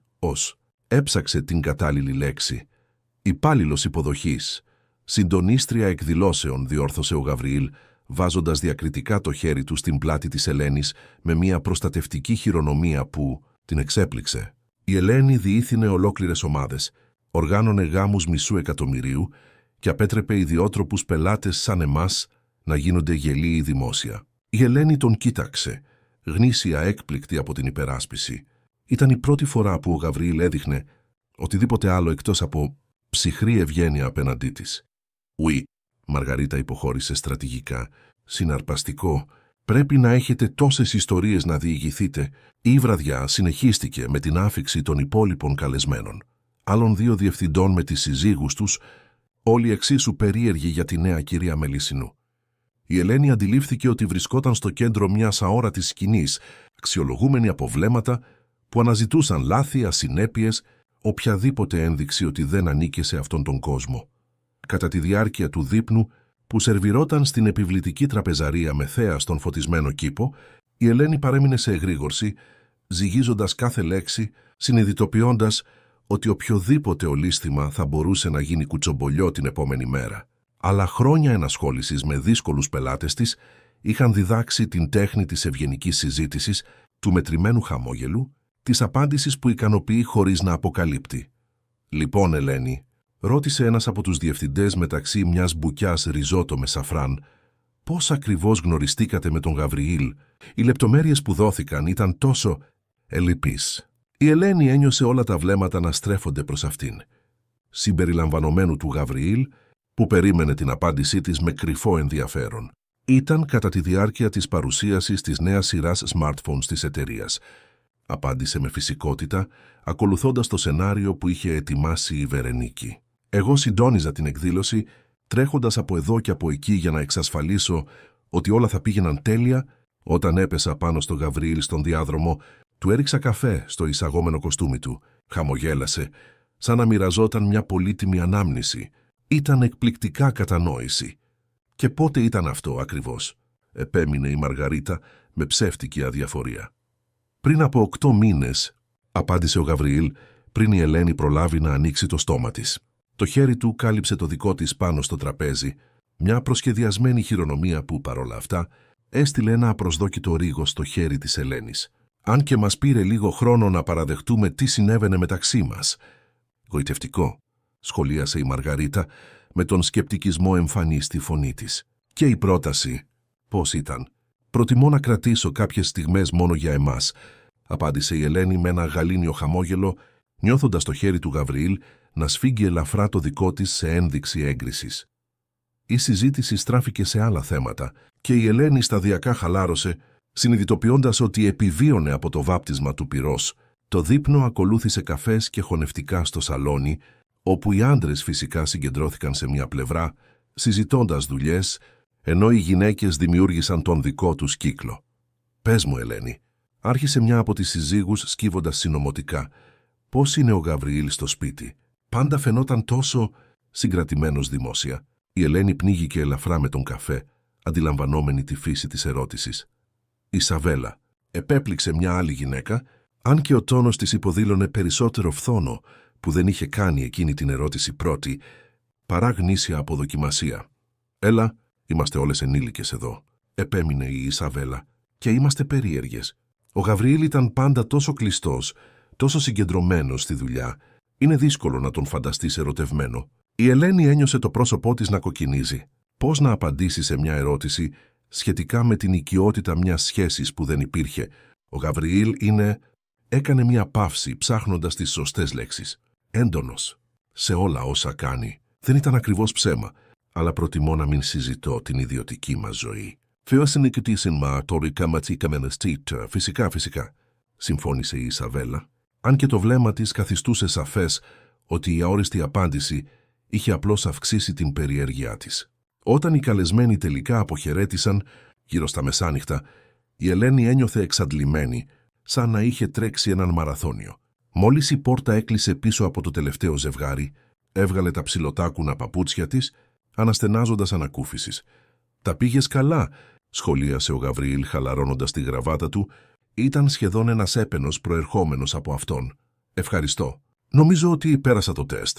Η Βερενίκη, που παρακολουθούσε την αλληλεπίδραση μεταξύ των δύο με ενδιαφέρον, χαμογέλασε ικανοποιημένη. «Περισσότερο από το πέρασες, αγαπητή μου. Τους εντυπωσίασες. Ειδικά τη Μαργαρίτα, πράγμα που δεν είναι λίγο». Η Ελένη ένιωσε ένα τσίμπημα υπερηφάνειας παρόλα αυτά. Ήταν περίεργο πως, ακόμα και γνωρίζοντας ότι όλα ήταν μία φάρσα, εξακολουθούσε να επιθυμεί την έγκριση αυτής της οικογένειας. «Αν μου επιτρέπετε, είμαι εξαντλημένη. Θα αποσυρθώ». Γύρισε για να ανέβει τη σκάλα, αλλά η φωνή του Γαβριήλ την σταμάτησε. «Ελένη». Ο τόνος του ήταν διστακτικός, σχεδόν ευάλωτος. «Εχρυψέτσε. Ευχαριστώ. Για απόψε. Για όλα αυτά». Ήταν η πρώτη φορά που έδειχνε οποιαδήποτε ευγνωμοσύνη για τη θυσία που έκανε. Η Ελένη κούνησε το κεφάλι, χωρίς να εμπιστεύεται τη δική της φωνή για να απαντήσει, και συνέχισε τον δρόμο της προς το δωμάτιο των επισκεπτών που χρησιμοποιούσε από τότε που μετακόμισε στην έπαυλη. Αν και το συμβόλαιο δεν απαιτούσε να μοιράζονται ένα δωμάτιο, στην πραγματικότητα καθόριζε ρητά ότι δεν θα υπήρχε καμία προσδοκία οικειότητας για τον έξω κόσμο, συμπεριλαμβανομένων των υπαλλήλων του σπιτιού. Ήταν ένα κανονικό ζευγάρι. Γι' αυτό κάθε βράδυ η Ελένη έμπαινε επιδεικτικά στο κυρίως υπνοδωμάτιο, μόνο και μόνο για να γλιστρήσει αθόρυβα στο διπλανό δωμάτιο αφού έσβηναν τα φώτα. Εκείνο το βράδυ, ενώ αφαιρούσε το μακιγιάζ που είχε εφαρμόσει προσεκτικά ώρες πριν, η Ελένη σκέφτηκε τη νέα της πραγματικότητα. Σε μόλις 3 εβδομάδες είχε περάσει από μια απλή συντονίστρια εκδηλώσεων σε σύζυγο ενός από τους πιο ισχυρούς άντρες της χώρας. Ζούσε σε μια έπαυλη, φορούσε επώνυμα ρούχα, την εξυπηρετούσαν υπάλληλοι, και παρόλα αυτά ποτέ δεν είχε νιώσει τόσο μόνη. Ένα απαλό χτύπημα στην πόρτα διέκοψε τις σκέψεις της. «Ναι», φώναξε, νομίζοντας ότι ήταν η Ολίβια με τη συνηθισμένη ερώτηση αν χρειαζόταν κάτι άλλο πριν αποσυρθεί. Προς έκπληξή της, ήταν ο Γαβριήλ που άνοιξε την πόρτα. Είχε ήδη αλλάξει το κοστούμι του με πιο άνετα ρούχα, σκούρο παντελόνι φόρμας και γκρι μπλουζάκι. Ήταν η πρώτη φορά που τον έβλεπε ντυμένο casual και η εικόνα ήταν περίεργα από προσανατολιστική. «Συγγνώμη που ενοχλώ», είπε παραμένοντας στο κατόφλι, «αλλά πρέπει να συζητήσουμε κάποια πράγματα». Η Ελένη έδειξε την πολυθρόνα στη γωνία του δωματίου. «Φυσικά». Ο Γαβριήλ δίστασε για μια στιγμή πριν μπει μέσα και καθίσει. Η Ελένη παρατήρησε ότι απέφευγε να κοιτάξει το κρεβάτι king size που κυριαρχούσε στο δωμάτιο, σαν το έπιπλο να αντιπροσώπευε μια οικειότητα που και οι δύο ήταν αποφασισμένοι να αποφύγουν. Ο Ριχάρδος επέστρεψε στην Ελλάδα, ανακοίνωσε χωρίς προκαταλήψεις. «Ριχάρδος», επανέλαβε η Ελένη πριν θυμηθεί, «ο ξάδελφός σας, αυτός που θα κληρονομούσε την εταιρεία αν...» «Ακριβώς. Ήταν στην Ευρώπη τους τελευταίους μήνες, αλλά επέστρεψε μόλις έμαθε για τον γάμο μας». Ο Γαβριήλ πέρασε το χέρι του στα μαλλιά του. Μια χειρονομία που η Ελένη άρχιζε να αναγνωρίζει ως σημάδι έντασης. «Ο Ριχάρδος δεν είναι ο τύπος που δέχεται εύκολα τις ήττες. Πιστεύετε ότι υποψιάζεται?» «Είμαι σίγουρος ότι ναι. Ο Ριχάρδος και εγώ μεγαλώσαμε μαζί. Με ξέρει αρκετά καλά για να ξέρει ότι δεν είμαι ο τύπος που παντρεύεται παρορμητικά μετά από έναν μυστικό έρωτα». Η Ελένη κάθισε στην άκρη του κρεβατιού, νιώθοντας ένα κρύο στο στομάχι της. «Τι σημαίνει αυτό για εμάς?» «Για τη συμφωνία?» «Σημαίνει ότι πρέπει να είμαστε ακόμα πιο πιστικοί». Ο Γαβριήλ την κοίταξε απευθείας. Τα γαλάζια μάτια του ασυνήθιστα σοβαρά. «Ο Ριχάρδος θα ψάξει για λάθη. Θα παρατηρήσει τις συμπεριφορές μας, πιθανώς ακόμα και να προσλάβει κάποιον να μας παρακολουθεί. Δεν μπορούμε να του δώσουμε κανένα λόγο να υποψιαστεί ότι ο γάμος μας είναι μία φάρσα. Κάνουμε ό,τι καλύτερο μπορούμε», διαμαρτυρήθηκε η Ελένη. Απόψε ήταν μια καλή αρχή», διέκοψε ο Γαβριήλ. «Αλλά δεν είναι αρκετό. Πρέπει να φαινόμαστε πιο αυθεντικοί ο ένας με τον άλλο. Λιγότερο σαν ξένοι που μοιράζονται μια στέγη και περισσότερο σαν ένα γνήσια ερωτευμένο ζευγάρι». Η Ελένη ένιωσε το πρόσωπό της να κοκκινίζει. «Πώς προτείνετε να το κάνουμε αυτό?» Ο Γαβριήλ δίστασε, εμφανώς άβολα με την κατεύθυνση της συζήτησης. «Μπορούμε να αρχίσουμε να περνάμε περισσότερο χρόνο μαζί δημόσια, δείπνα, κοινωνικές εκδηλώσεις, ίσως ακόμα και ένα Σαββατοκύριακο στο εξοχικό. Μέρη όπου θα μας βλέπουν, θα μας φωτογραφίζουν». Η Ελένη κούνησε το κεφάλι αργά. «Έχει νόημα». Ο Γαβριήλ φαινόταν να ψάχνει τις σωστές λέξεις. «Ίσως λιγότερη επισημότητα μεταξύ μας. Ακόμα και όταν είμαστε μόνοι. Είναι δύσκολο να διατηρείς μια φάρσα συνεχώς. Αν συνηθίσουμε να συμπεριφερόμαστε σαν ζευγάρι, ακόμα και ιδιωτικά, θα φαινόμαστε πιο φυσικοί δημόσια». Η Ελένη τον παρατήρησε. προσπαθώντας να αποκρυπτογραφήσει τις προθέσεις του. Υπήρχε κάτι περισσότερο πίσω από αυτή την παράκληση. Ήταν απλώς η πραγματιστική ανησυχία ενός άντρα, αποφασισμένου να προστατεύσει την περιουσία του. «Εντάξει», συμφώνησε τελικά, «μπορώ να το κάνω». Λιγότερη επισημότητα. Μια άβολη σιωπή επικράτησε μεταξύ τους. Ο Γαβριήλ φαινόταν να θέλει να πει κάτι ακόμα, αλλά δίσταζε. «Υπάρχει κάτι άλλο», είπε τελικά. «Η μητέρα μου ανέφερε ότι επισκέπτεστε το αγόρι. Τον Μιχαήλ, σωστά. Στο νοσοκομείο». Η Ελένη ένιωσε ένα κύμα συναγερμού. «Ναι, κάνει προεγχειρητικές εξετάσεις αυτή την εβδομάδα. Η εγχείρηση είναι προγραμματισμένη για πότε?» «Θεάσουμπα του Κίντασαραρις, 2 εβδομάδες από τώρα, στο Ωνάσιο Καρδιοχειρουργικό Κέντρο».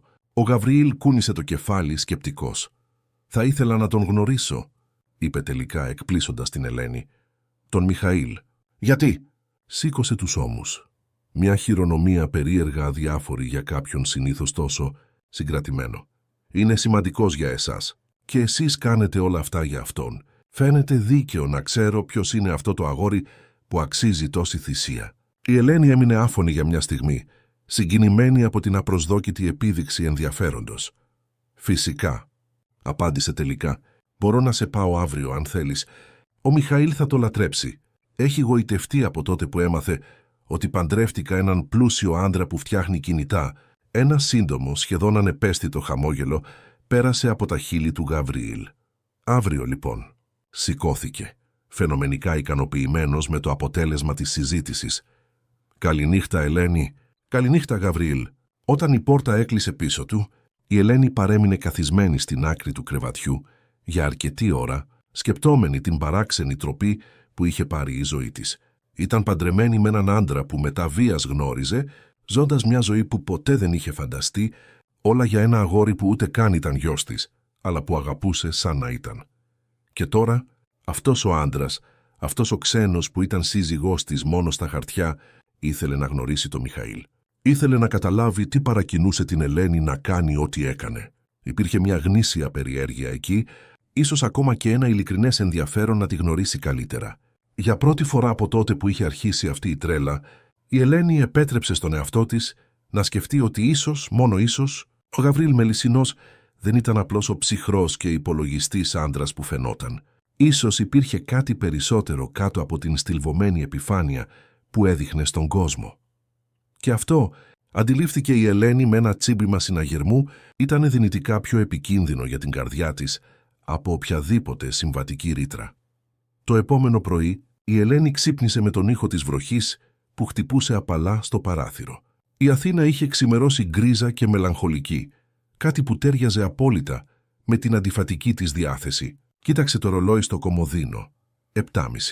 Ήταν Κυριακή και το σπίτι θα ήταν ήσυχο αυτή την ώρα. Η Βερενίκη πήγαινε στην πρωινή λειτουργία τις Κυριακές, περισσότερο από κοινωνική σύμβαση παρά από πίστη, και ο Γαβριήλ συνήθως εκμεταλλευόταν τα πρωινά για να τρέξει στο κοντινό πάρκος, μια συνήθεια που η Ελένη είχε ανακαλύψει παρατηρώντας την ρουτίνα του τις τελευταίες εβδομάδες. Φόρεσε μια ρόμπα πάνω από τις πιτζάμες της και κατέβηκε στην κουζίνα, ελπίζοντας να πιει τον καφέ της ήσυχα πριν ξυπνήσει το υπόλοιπο σπίτι. Προς έκπληξή της, ο Γαβριήλ ήταν ήδη εκεί, καθισμένος στο κεντρικό νησί, με μια κούπα καφέ και το τάμπλετ του όπου διάβαζε τις ειδήσεις της ημέρας. «Καλημέρα», χαιρέτησε, σηκώνοντας ελαφρά τα μάτια του. «Έχει φρέσκο καφέ στην καφετιέρα». «Κάκινγκ σίκα, έτσι να σε μακομάτα χάικασε. Καλημέρα». Η Ελένη έβαλε καφέ στην κούπα της, νιώθοντας περίεργα ατέριαστη με τα ρούχα ύπνου της. «Νόμιζα ότι θα έτρεχες». «Κανονικά θα έτρεχα». Αλλά η βροχή έκανε μια όριστη χειρονομία προς το παράθυρο. «Και θυμήθηκα ότι είχαμε κανονίσει να επισκεφτούμε τον Μιχαήλ σήμερα». «Α, ναι». Η Ελένη κάθισε στην απέναντι πλευρά του νησιού. «Συνήθως πηγαίνω γύρω στις 10. Σας βολεύει?» Ο Γαβριήλ κούνησε το κεφάλι επιστρέφοντας στο τάμπλετ του. Μια άνετη σιωπή επικράτησε μεταξύ τους, διακοπτόμενη μόνο από τον ήχο της βροχής και το περιστασιακό κροτάλισμα των φλιτζανιών. Ήταν περίεργο, σκέφτηκε η Ελένη, πώς μπορούσαν να είναι παντρεμένοι εδώ και εβδομάδες και αυτή να ήταν η πρώτη φορά που μοιράζονταν ένα πρωινό χωρίς την επιβλητική παρουσία της Βερενίκης. «Η πρόβλεψη λέει ότι η βροχή θα περάσει πριν το μεσημέρι», σχολίασε ο Γαβριήλ, σαν να ένιωθε την ανάγκη να γεμίσει τη σιωπή. «Αυτό είναι καλό. Ο Μιχαήλ είναι πιο ενθουσιασμένος όταν έχει ήλιο».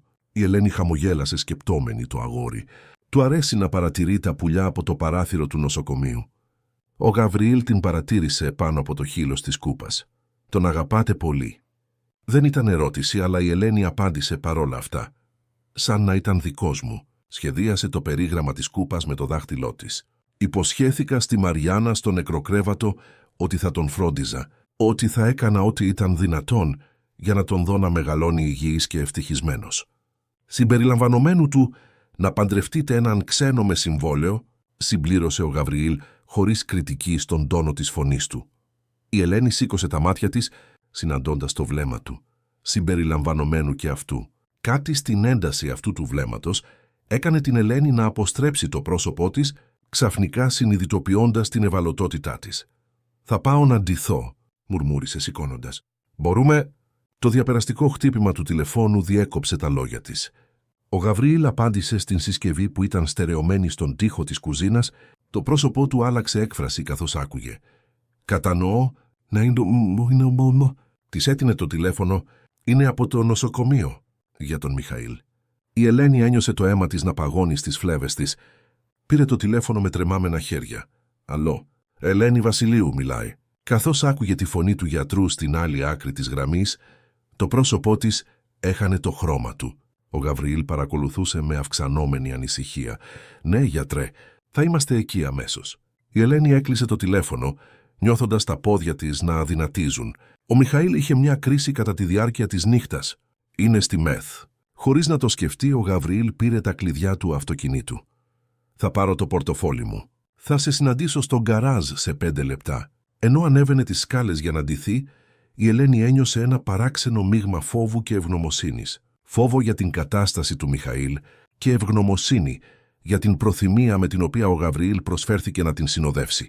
Ίσως ο ψεύτικος γάμος να δημιουργούσε μια πραγματική συνεργασία, ακόμα κι αν ήταν διαφορετική από αυτό που φανταζόταν ο έξω κόσμος.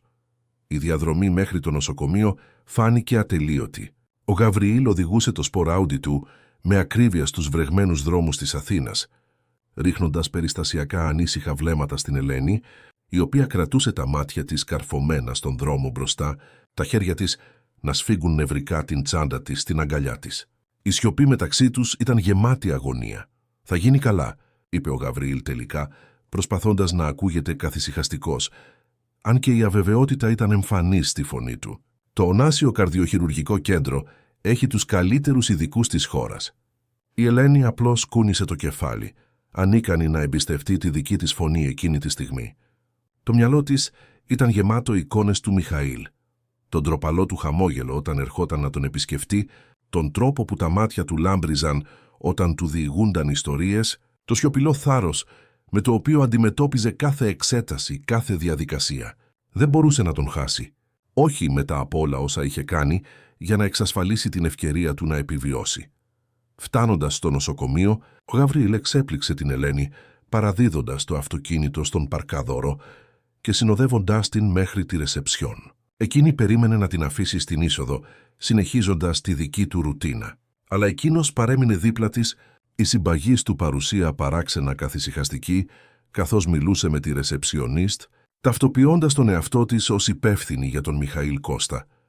«Παιδιατρική ΜΕΘ 5ος όροφος», ενημέρωσε η ρεσεψιονίστ με επαγγελματική αποτελεσματικότητα. Στο ασανσέρ, η Ελένη βρήκε επιτέλους τη φωνή της. «Δεν χρειάζεται να ανέβεις μαζί μου. Ξέρω ότι έχεις πιο σημαντικά πράγματα να κάνεις μια Κυριακή». Ο Γαβριήλ την μελέτησε για μια στιγμή πριν απαντήσει. «Αυτή τη στιγμή δεν υπάρχει τίποτα πιο σημαντικό». Η απλότητα της απάντησης ευνηδίασε την Ελένη. Κάτι στο στήθος της ζεστάθηκε, παρά τον φόβο που την κατέτρωγε. Φτάνοντας στη ΜΕΘ, βρήκαν την κυρία Τερέζα καθισμένη σε μια καρέκτα στον διάδρομο, το γερασμένο της πρόσωπο σημαδεμένο από πρόσφατα δάκρυα. Μόλις είδε την Ελένη, η κυρία σηκώθηκε, παραπατώντας ελαφρά. «Ελένη, δόξα τω Θεώ που έφτασες». Οι δύο γυναίκες αγκαλιάστηκαν, ενώ ο Γαβριήλ παρέμενε διακριτικά λίγα βήματα πίσω. «Τι συνέβη, κυρία Τερέζα?» ρώτησε η Ελένη, κρατώντας τα τρεμάμενα χέρια της μεγαλύτερης γυναίκας. Ήταν κατά τη διάρκεια της νύχτας. Άρχισε να δυσκολεύεται να αναπνεύσει, Μετά λιποθύμησε. Η φωνή της κυρίας Τερέζας έσπασε. Οι γιατροί λένε ότι η καρδιά του τον εγκαταλείπει, Ελένη. Ότι δεν μπορούμε πλέον να περιμένουμε την προγραμματισμένη εγχείρηση. Η Ελένη ένιωσε σαν το έδαφος να χάνεται κάτω από τα πόδια της. Οι επίγουσες καρδιοχειρουργικές επεμβάσεις ήταν πολύ πιο επικίνδυνες, ειδικά σε παιδιά με την κατάσταση του Μιχαήλ. «Πού είναι ο γιατρός? Πρέπει να του μιλήσω». «Είναι με τον Μιχαήλ τώρα». Είπαν ότι θα έρχονταν να μας μιλήσουν μόλις σταθεροποιούσαν τα ζωτικά του σημεία. Ο Γαβριήλ έκανε ένα βήμα μπροστά, τοποθετώντας τον εαυτό του δίπλα στην Ελένη. «Κυρία Τερέζα, είμαι ο Γαβριήλ Μελισσινός, ο σύζυγος της Ελένης». Της έτεινε το χέρι με μια επίσημη χειρονομία που αντιπαραβαλόταν με τη σοβαρότητα της κατάστασης. «Λυπάμαι πολύ για αυτό που συμβαίνει». Η κυρία τον κοίταξε με εμφανή έκπληξη, σαν να αντιλήφθηκε μόλις τώρα την παρουσία του. Οπότε είναι αλήθεια. Η Ελένη πραγματικά παντρεύτηκε τον άντρα της τηλεόρασης. Σε οποιαδήποτε άλλη περίπτωση, η ερώτηση θα ήταν κωμική. Αλλά εκείνη τη στιγμή απλώς υπογράμμισε την τεχνητότητα της κατάστασης. Η Ελένη Καέστη ήταν παντρεμένη με έναν άντρα που η γιαγιά του Μιχαήλ θεωρούσε τόσο μακριά από την πραγματικότητα της όσο μια τηλεοπτική διασημότητα. «Ναι, κυρία Τερέζα, αυτός είναι ο Γαβριήλ». Πριν συνεχιστεί η αμήχανη συζήτηση, ένας μεσήλικας γιατρός με σοβαρή έκφραση πλησίασε τη μικρή ομάδα. «Κυρία Βασιλείου, είμαι ο Μαυρίκιος Πέτρος, ο υπεύθυνος καρδιολόγος για την περίπτωση του Μιχαήλ». «Πώς είναι, γιατρέ?» Η φωνή της Ελένης πρόδιδε την απόγνωσή της.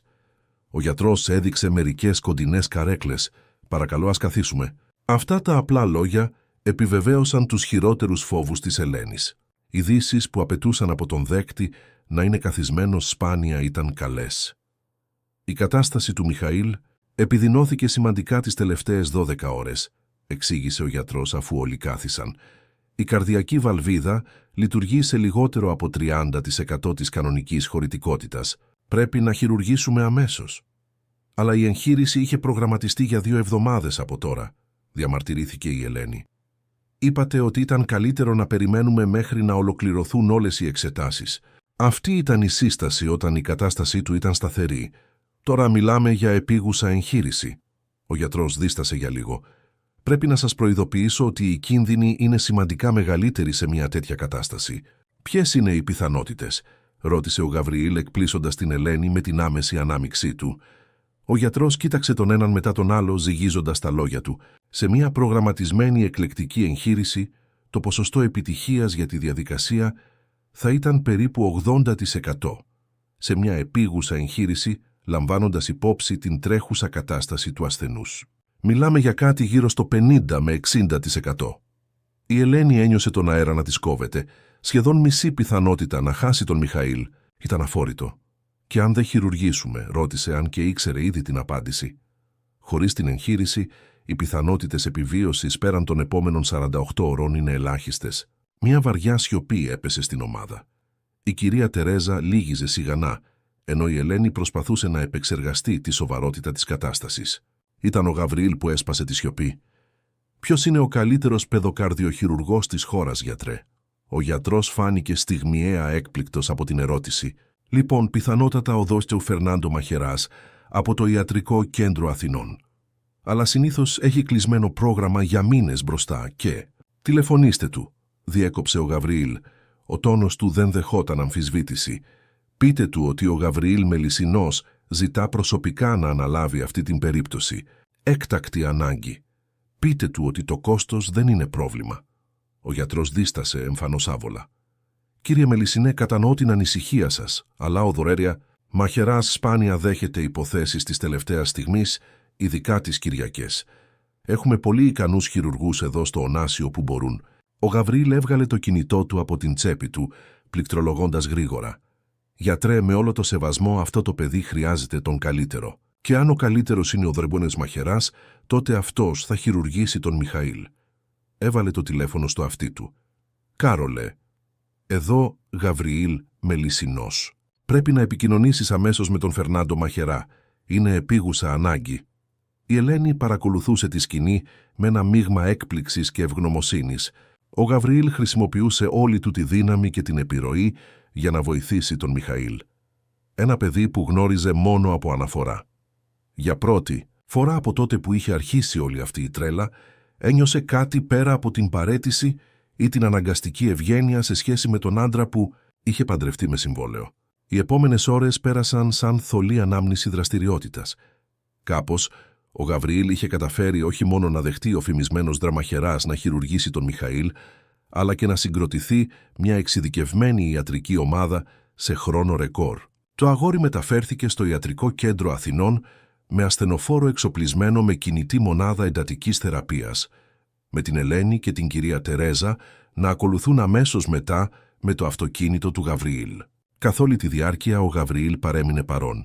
Όχι με τρόπο επεμβατικό ή ελεγκτικό, αλλά ως μια σταθερή παρουσία, επιλύοντας πρακτικά ζητήματα, μιλώντας με γιατρούς, διασφαλίζοντας ότι η Ελένη και η κυρία Τερέζα είχαν όλα όσα χρειάζονταν ενώ περίμεναν νέα στην αίθουσα αναμονής του χειρουργείου. «Γιατί κάνεις όλα αυτά?» ρώτησε η Ελένη τελικά, όταν η κυρία Τερέζα είχε αποκοιμηθεί σε έναν κοντινό καναπέ, εξαντλημένη από το συναισθηματικό στρες. Ο Γαβριήλ, ο οποίος ήταν απορροφημένος στο τάμπλετ του απαντώντας σε email εργασίας ενώ περίμεναν, σήκωσε τα μάτια του. «Τι εννοείται?» «Όλα αυτά. Να καλέσεις τον καλύτερο γιατρό της χώρας, να κινήσεις βουνά. Ο Μιχαήλ δεν είναι τίποτα για σένα». Κάτι αδιόρατο πέρασε από το πρόσωπο του Γαβριήλ, μία σκιά, μία ευαλωτότητα που η Ελένη δεν είχε ξαναδεί ποτέ. «Ο Μιχαήλ είναι σημαντικός για εσάς. Και εσείς?» Έκανε μια παύση σαν να έψαχνε τις σωστές λέξεις. «Εσείς θυσιάζετε πολλά για αυτό το αγόρι. Το λιγότερο που μπορώ να κάνω είναι να διασφαλίσω ότι αυτή η θυσία αξίζει τον κόπο». Η Ελένη ένιωσε ένα απροσδόκητο συναίσθημα να ανεβαίνει στο στήθος της. Ήταν κάτι περισσότερο από ευγνωμοσύνη. Ήταν μια σύνδεση, μια αμοιβαία κατανόηση που δεν υπήρχε μέχρι εκείνη τη στιγμή. «Ευχαριστώ», ψιθύρισε. «Όχι μόνο για αυτό που κάνεις για τον Μιχαήλ, αλλά και που είσαι εδώ. Δεν χρειαζόταν». «Ναι, χρειαζόταν», απάντησε απλά. Οι ώρες ήρθηκαν. 2, 4, 6 ώρες εγχείρησης.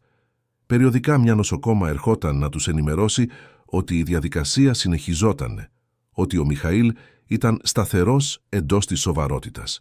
Η ένταση ήταν σχεδόν αφόρητη. Σε κάποια στιγμή, η Ελένη αντιλήφθηκε ότι ο Γαβριήλ είχε διακριτικά πλέξει τα δάχτυλά του στα δικά της. Όχι ως μέρος του θεάτρου που διατηρούσαν δημόσια, αλλά ως μια γνήσια χειρονομία παρηγοριάς. Εκείνη δεν απέσυρε το χέρι της. Αντιθέτως, έσφιξε τα δάχτυλά του, ευγνώμων για τη σιωπηλή υποστήριξη. Όταν ο δορυτερομαχεράς εμφανίστηκε επιτέλους στην αίθουσα αναμονής, μετά από σχεδόν 8 ώρες εγχείρησης, όλοι σηκώθηκαν ταυτόχρονα. Το πρόσωπο του γιατρού ήταν σημαδεμένο από την κούραση, αλλά ένα μικρό χαμόγελο σχηματιζόταν στα χείλη του. «Η εγχείρηση ήταν επιτυχής», ανακοίνωσε, και η Ελένη ένιωσε τα γόνατά της να αδυνατίζουν από ανακούφιση. «Καταφέραμε να επιδιορθώσουμε τη βαλβίδα και να αποκαταστήσουμε την κατάλληλη ροή αίματος. Οι επόμενες 48 ώρες θα είναι κρίσιμες, αλλά αν δεν υπάρξουν επιπλοκές, έχει εξαιρετικές πιθανότητες πλήρους ανάρρωσης». Η κυρία Τερέζα έπεσε στα γόνατα, τα χέρια ενωμένα σε μια σιωπηλή προσευχή ευγνωμοσύνης. Η Ελένη κάλυψε το πρόσωπό της με τα χέρια της, τα δάκρυα επιτέλους κυλούσαν ελεύθερα μετά από ώρες συγκρατημένης έντασης, και ο Γαβριήλ προς έκπληξη όλων έσφιξε το χέρι του χειρουργού με γνήσια συγκίνηση. «Γιατρέ, δεν έχω λόγια να σας ευχαριστήσω». Ο γιατρός χαμογέλασε κουρασμένος. «Απλώς κάνω τη δουλειά μου. Ο Μιχαήλ είναι μαχητής. Με βοήθησε όσο τον βοήθησα κι εγώ. Πότε θα μπορέσουμε να τον δούμε?» ρώτησε η Ελένη, σκουπίζοντας τα δάκρυά της. «Θα παραμείνει στην παιδιατρική ΜΕΘ για τις επόμενες 24 έως 48 ώρες. Θα μπορείτε να τον δείτε για λίγο μόλις εγκατασταθεί εκεί, αλλά μόνο ένας επισκέπτης κάθε φορά για 5 λεπτά». Όταν ο γιατρός αποχώρησε, η Ελένη γύρισε προς τον Γαβριήλ, οθούμενη από μια ακαταμάχητη παρόρμηση, και τον αγκάλιασε. Δεν ήταν μέρος του θεάτρου. Δεν ήταν υπολογισμένο. Ήταν καθαρή συγκίνηση, καθαρή ευγνωμοσύνη. Για μια στιγμή εκείνος φάνηκε έκπληκτος από την αυθόρμητη χειρονομία. Μετά τα χέρια του την τύλιξαν, ανταποδίδοντας την αγκαλιά με μια ένταση που δεν περίμενε. «Τα κατάφερε», μουρμούρισε η Ελένη στο στήθος του Γαβριήλ. «Ο Μιχαήλ θα γίνει καλά». «Ναι», απάντησε εκείνος, με μια νότα ασυνήθιστης συγκίνησης στη φωνή του. «Θα γίνει». Όταν απομακρύνθηκαν, κάτι είχε αλλάξει μεταξύ τους. Ένας αόρατος τείχος είχε πέσει, μια προσεκτικά διατηρούμενη απόσταση είχε μειωθεί.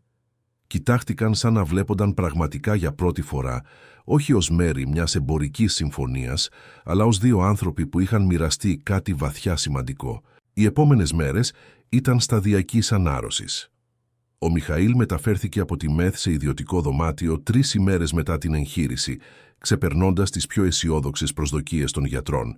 Η Ελένη περνούσε το μεγαλύτερο μέρος του χρόνου της στο νοσοκομείο, εναλλάσσοντας με την κυρία Τερέζα τη φροντίδα του αγοριού. Προς έκπληξη της, ο Γαβριήλ εμφανιζόταν κάθε βράδυ μετά τη δουλειά, φέρνοντας μικρά δώρα στον Μιχαήλ.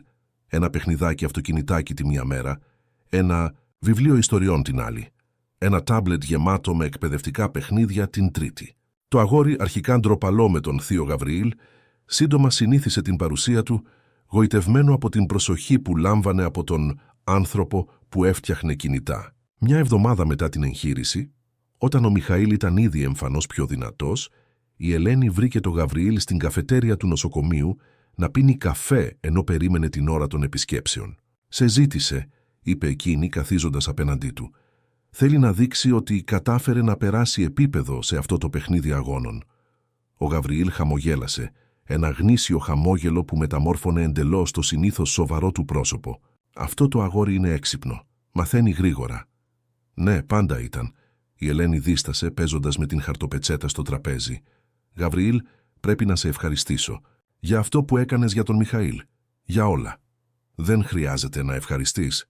«Πρέπει, ναι. Πήγες πέρα από αυτό που θα έκανε οποιοσδήποτε επιχειρηματικός συνεργάτης». Διάλεξε τις λέξεις με προσοχή, συνειδητοποιώντας ότι βρίσκονταν σε δημόσιο χώρο. «Θέλω να ξέρεις ότι δεν θα το ξεχάσω ποτέ». Ο Γαβριήλ την παρατήρησε για αρκετή ώρα, σαν να σκεφτόταν κάτι σημαντικό. «Ελένη, τις τελευταίες εβδομάδες από τότε που επισκεφτήκαμε τον Μιχαήλ μαζί για πρώτη φορά, κάτι άλλαξε. Δεν ξέρω να εξηγήσω ακριβώς, αλλά δεν μπορώ πλέον να βλέπω τον γάμο μας απλώς ως μια επιχειρηματική συμφωνία». Η Ελένη ένιωσε ένα κρύο στο στομάχι της. Έφταναν στο τέλος του συμβολαίου. Είχαν περάσει μόλις 2 μήνες από τον γάμο, πολύ μακριά από τους 12 μήνες που είχαν συμφωνήσει. «Ανακάλυψα κάτι για τον εαυτό μου», συνέχισε εκείνος. «Κάτι που δεν περίμενα». «Τι?» Η λέξη βγήκε σχεδόν ως ψίθυρος. Ο Γαβριήλ άνοιξε το στόμα του για να απαντήσει, αλλά διακόπηκε από το επίμονο χτύπημα του κινητού του. Έλεγξε τον αριθμό και η έκφρασή του άλλαξε αμέσως. «Είναι η μητέρα μου. Πρέπει να απαντήσω». Σηκώθηκε απομακρυνόμενος λίγα βήματα για να μιλήσει ιδιωτικά. Η Ελένη τον παρακολουθούσε καθώς μιλούσε στο τηλέφωνο, παρατηρώντας πως η στάση του γινόταν προοδευτικά πιο τεταμένη. Όταν επέστρεψε στο τραπέζι, υπήρχε μια σοβαρότητα στο πρόσωπό του που δεν υπήρχε λίγα λεπτά πριν. «Πρέπει να φύγουμε», είπε μαζεύοντας ήδη το σακάκι του. Τώρα, τι συνέβη?» Ο Ριχάρδος, το όνομα του ξαδέλφου του ακούστηκε σαν κατάρα στα χείλη του. «Κάπως», ανακάλυψε τη συμφωνία μας, «απειλεί να πάει στον τύπο αν δεν διαλύσουμε το γάμο αμέσως». Η Ελένη ένιωσε το αίμα της να παγώνει στις φλέβες της. «Πώς το ανακάλυψε?» «Δεν ξέρω ακόμα, αλλά η μητέρα μου είπε ότι έχει αποδείξεις. Έγγραφα». Ο Γαβριήλ πέρασε το χέρι του στα μαλλιά του, μια χειρονομία που η Ελένη αναγνώριζε τώρα ως σημάδι ακραίας έντασης. «Αν αυτό διαρρεύσει, Ελένη, δεν είναι μόνο η εταιρεία που διακυβεύεται. Είναι η φήμη σας, η ζωή σας». Στον δρόμο της επιστροφής στην έπαυλη, η Ελένη προσπαθούσε να επεξεργαστεί τι συνέβαινε, όλα όσα είχαν χτίσει τις τελευταίες εβδομάδες, η προσεκτική πρόσωψη, οι υπολογισμένες δημόσιες εμφανίσεις, η ιστορία αγάπης που είχαν πουλήσει στον κόσμο, επρόκειτο να καταρρεύσουν. Η Βερενίκη τους περίμενε στο σαλόνι, το συνήθως ήρεμο πρόσωπό της, σημαδεμένο από μια συγκρατημένη οργή. Δίπλα της, καθισμένος άνετα σαν να ήταν στο δικό του σπίτι, βρισκόταν ένας άντρας που η Ελένη αναγνώρισε αμέσως ως τον Ριχάρδο Μελισσινό. Η οικογενειακή ομοιότητα ήταν αναμφισβήτητη, αν και υπήρχε κάτι υπολογιστικό στα μάτια του που τον διαφοροποιούσε από τον Γαβριήλ. «Α, οι ερωτευμένοι έφτασαν», σχολίασε ο Ριχάρδος με ψεύτικη ευγένεια. «Πώς πάει η έγκαμη ζωή?» «Συναρπαστική, φαντάζομαι». «Κόψε την υποκριτική, Ριχάρδε», ανταπάντησε ο Γαβριήλ, τοποθετώντας τον εαυτό του ενστικτωδώς μπροστά στην Ελένη, σαν να την προστάτευε. «Τι θέλεις?» Ο Ριχάρδος χαμογέλασε, ένα χαμόγελο που δεν έφτανε στα μάτια του. Απλώς αυτό που μου ανήκει δικαιωματικά, τον έλεγχο της εταιρείας που προσπαθείς να σφετεριστείς με αυτόν τον δόλιο γάμο. Δεν είναι δόλιος. Παρενέβη η Βερενίκη, η φωνή της κοφτερή. Ο Γαβριήλ και η Ελένη είναι νόμιμα παντρεμένοι. Νόμιμα, αναμφίβολα. Ο Ριχάρδος έβγαλε έναν φάκελο από την εσωτερική τσέπη του σακακιού του, αλλά ηθικά. Έχω εδώ αντίγραφα του συμβολαίου που υπογράψατε. Μια πολύ ενδιαφέρουσα εμπορική συμφωνία, πρέπει να πω. 2 εκατομμύρια ευρώ για ένα χρόνο συζυγικής φάρσας. Προσποιήθηκε ότι εξέταζε το έγγραφο. Οι ρήτρες είναι ιδιαίτερα συναρπαστικές. Ειδικά το μέρος για την απουσία προσδοκιών φυσικής οικειότητας. Η Ελένη ένιωσε το πρόσωπό της να καίει από ντροπή και οργή. Αυτός ο άντρας μετέτρεπε κάτι που είχε κάνει από αγάπη για τον Μιχαήλ σε κάτι βρώμικο και ταπεινωτικό. «Πώς το απέκτησες?» ρώτησε ο Γαβριήλ, η φωνή του επικίνδυνα ελεγχόμενη. «Έχω τα μέσα μου». Ο Ριχάρδος σήκωσε τους ώμους. «Το σημαντικό είναι τι θα κάνω με αυτό τώρα. Ο τύπος θα το λατρέψει, δεν νομίζετε? Κληρονόμος των Μελισσινών αγοράζει σύζυγο για να εξασφαλίσει κληρονομιά. Τα πρωτοσέλιδα γράφονται σχεδόν μόνα τους». «Τι θέλεις, Ριχάρδε?» επανέλαβε ο Γαβριήλ. «Πες την τιμή σου». Ο Ριχάρδος ξάπλωσε στον καναπέ, απολαμβάνοντας τη στιγμή της δύναμής του. «Θέλω να παραδεχτείς την απάτη, να ακυρώσεις τον γάμο και να παραιτηθείς οικειοθέλως από τον έλεγχο της εταιρείας. Σε αντάλλαγμα αυτό», κούνησε τον φάκελο, «δεν θα φτάσει ποτέ στον τύπο. Και ας του οτίου στίμπελε και αν αρνηθούμε», ρώτησε η Βερενίκη, η φωνή της τεταμένη. «Τότε αύριο στις 9 το πρωί θα δώσω συνέντευξη τύπου αποκαλύπτοντας τα πάντα. Το συμβόλαιο, τις άθλιες λεπτομέρειες, τη χειραγώγηση». Κοίταξε απευθείας την Ελένη. «Η ζωή σας, αγαπητή μου, δεν θα είναι ποτέ ξανά η ίδια. Θα είστε γνωστοί για πάντα ως η γυναίκα που πουλήθηκε για χρήματα». Η Ελένη ένιωσε ένα κύμα ναυτίας. Δεν ήταν μόνο η φήμη της που διακυβευόταν, ήταν το μέλλον του Μιχαήλ. Αν η αλήθεια ερχόταν στο φως, πώς θα το εξηγούσε στην κυρία Τερέζα, πώς θα κοίταζε στα μάτια του αγόρι όταν μεγάλωνε και ανακάλυπτε τι είχε κάνει. «Δώσε μας μέχρι αύριο», ζήτησε ο Γαβριήλ εκπλήσοντας όλους. «Πρέπει να το συζητήσουμε οικογενειακά». Ο Ριχάρδος δίστασε, εμφανώς καχύποπτος. «Μην δοκιμάσεις κανένα κόλπο, Γαβριήλ. Έχω αντίγραφα αυτού του εγγράφου σε ασφαλή μέρη». «Μότι μακούτσι να ράσε, μόνο μέχρι αύριο, Ριχάρδε. 9 το πρωί θα έχεις την απάντησή σου». Μετά την αποχώρηση του ξαδέλφου, μια βαριά σιωπή έπεσε στην αίθουσα. Η Βερενίκη ήταν η πρώτη που την έσπασε. «Αυτό είναι καταστροφή. Αν ο τύπος το ανακαλύψει, το σκάνδαλο θα καταστρέψει όχι μόνο τη φήμη της οικογένειας, αλλά και την αξία των μετοχών της εταιρείας. Άρχισε να περπατάει νευρικά πέρα δόθε. Πρέπει να βρούμε έναν τρόπο να τον σταματήσουμε». «Θες μου ας με εμπόπνιπον. Αμήν σύντε πώς απέκτησε αντίγραφο του συμβολαίου», ρώτησε η Ελένη, νιώθοντας προδομένη και εκτεθειμένη. «Πρέπει να δωροδόκησε κάποιον από το δικηγορικό γραφείο», απάντησε η Βερενίκη. «Ίσως είχε κοριό στο γραφείο μου». Ο Ριχάρδος ήταν πάντα ύπουλος. Ο Γαβριήλ παρέμενε σιωπηλός, το βλέμμα του απόμακρο, σαν να σκεφτόταν κάτι πέρα από το άμεσο πρόβλημα. «Ίσως πρέπει να δεχτούμε την πρότασή του», πρότεινε η Ελένη τελικά. «Να ακυρώσουμε τον γάμο. Μπορείτε να ξαναχτίσετε την καριέρα σας σε άλλη εταιρεία, Γαβριήλ. Και εγώ θα έχω ακόμα αρκετά για να φροντίσω τον Μιχαήλ. Θα έχω την μετή». «Πακάς μέσιν, όχι». Η απάντηση του Γαβριήλ ήταν σταθερή, αποφασιστική. «Δεν θα υποκύψουμε στον εκβιασμό». «Αλλά το σκάνδαλο», άρχισε η Βερενίκη. «Θα μιλήσω μαζί του», διέκοψε ο Γαβριήλ. «Αύριο?» «Μόνος». Κάτι στον τόνο του τερμάτισε τη συζήτηση. Η Βερενίκη, μετά από μια στιγμή δισταγμού, αποσύρθηκε στο δωμάτιό της, μουρμουρίζοντας για την ανάγκη να πάρει ένα ηρεμιστικό. Η Ελένη έμεινε πίσω, παρατηρώντας τον Γαβριήλ με αυξανόμενη ανησυχία. «Τι θα κάνεις?» ρώτησε τελικά. Ο Γαβριήλ την κοίταξε και υπήρχε μια αποφασιστικότητα στα μάτια του που δεν είχε ξαναδεί ποτέ. Αυτό που έπρεπε να είχα κάνει από την αρχή, το σωστό. Το επόμενο πρωί, ακριβώς στις 9, ο Ριχάρδος έφτασε στην έπαυλη με την αλαζονία κάποιου που θεωρεί τον εαυτό του ήδη νικητή. Προς έκπληξή του, βρήκε όχι μόνο τον Γαβριήλ, αλλά και μια μικρή ομάδα δικηγόρων, καθώς και έναν άντρα που αναγνώρισε ως τον αρχισυντάκτη μιας από τις μεγαλύτερες εφημερίδες της χώρας. «Τι είναι αυτό?»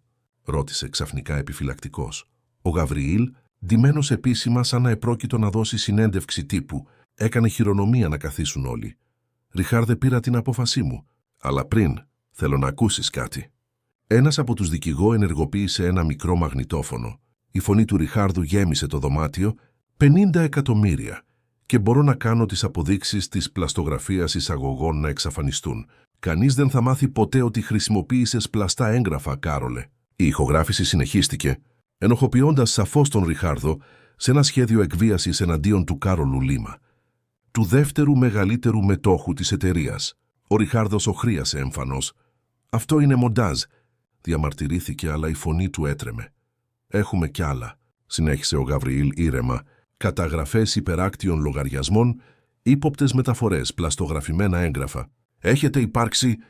Απασχολημένος τα τελευταία χρόνια, Ριχάρδε, ο εκδότης της εφημερίδας παρακολουθούσε τη σκηνή με επαγγελματικό ενδιαφέρον, κρατώντας διακριτικά σημειώσεις. «Τι θέλεις?» ρώτησε ο Ριχάρδος τελικά.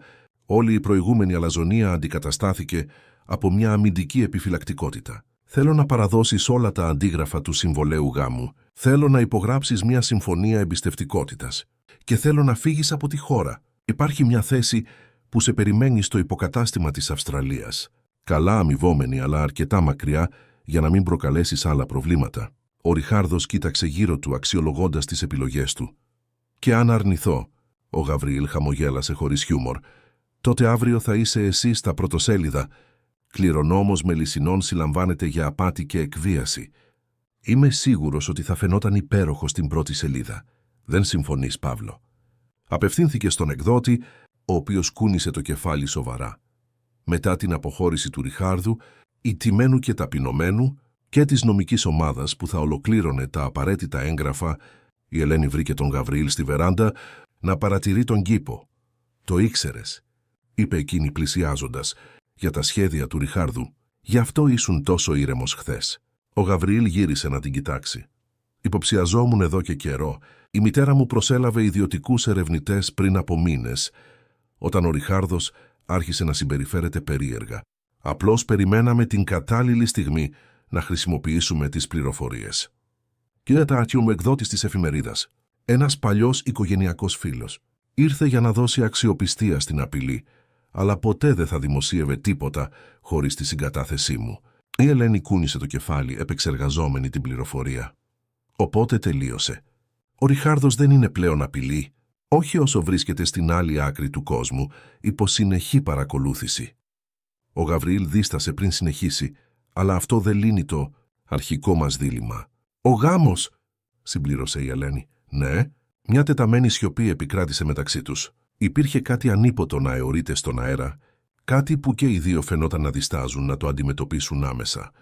«Χθες, στην καφετέρια του νοσοκομείου», άρχισε η Ελένη διστακτικά, «πριν λάβουμε την κλήση για τον Ριχάρδο, θα μου έλεγες κάτι για το ότι ανακάλυψες κάτι για τον εαυτό σου?» Ο Γαβριήλ την κοίταξε έντονα, σαν να έπαιρνε μια κρίσιμη απόφαση.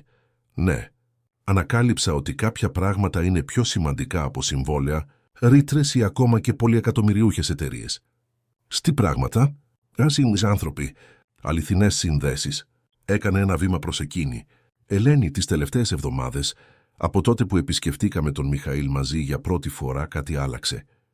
Δεν ξέρω να εξηγήσω ακριβώς, αλλά δεν μπορώ πλέον να βλέπω τον γάμο μας απλώς ως μια επιχειρηματική συμφωνία». Η καρδιά της Ελένης επιταχύνθηκε και εκείνη είχε νιώσει την αλλαγή, τη διαρκώς αυξανόμενη σύνδεση, τις στιγμές γνήσιας συνεννόησης. Αλλά είχε φοβηθεί να το παραδεχτεί ακόμα και στον εαυτό της. «Τι λες, Γαβριήλ?» «Θα τούτοοι. Αντιμάσινστε. Λέω ότι θέλω να προσπαθήσουμε. Αληθινά, χωρίς συμβόλαια, χωρίς υποχρεώσεις.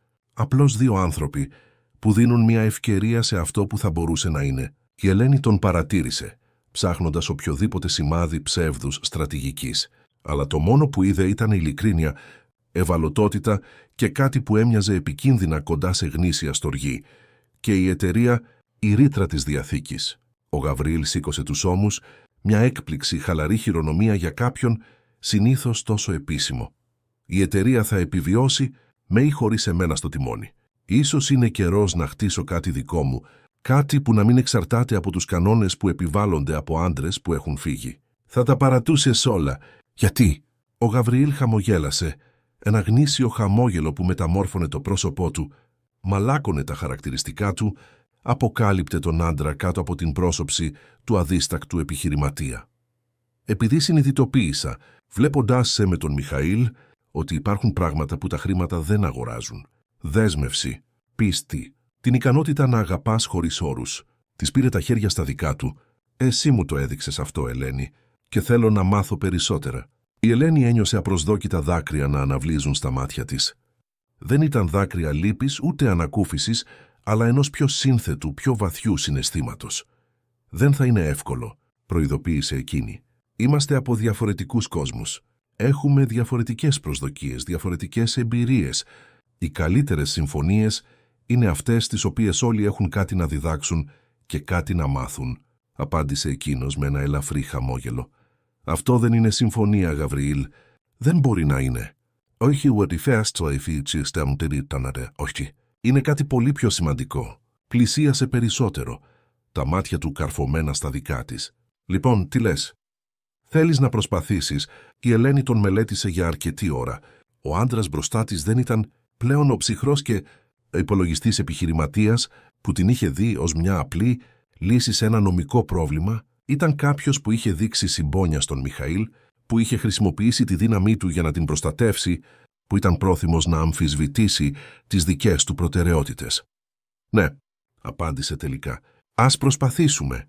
Όταν τα χείλη τους συναντήθηκαν για πρώτη φορά, όχι ως μέρος μιας σκηνοθεσίας, όχι ως συμβατική υποχρέωση, αλλά ως μια γνήσια επιλογή, η Ελένη ήξερε ότι κάποιες ιστορίες αρχίζουν στα πιο απίθανα μέρη.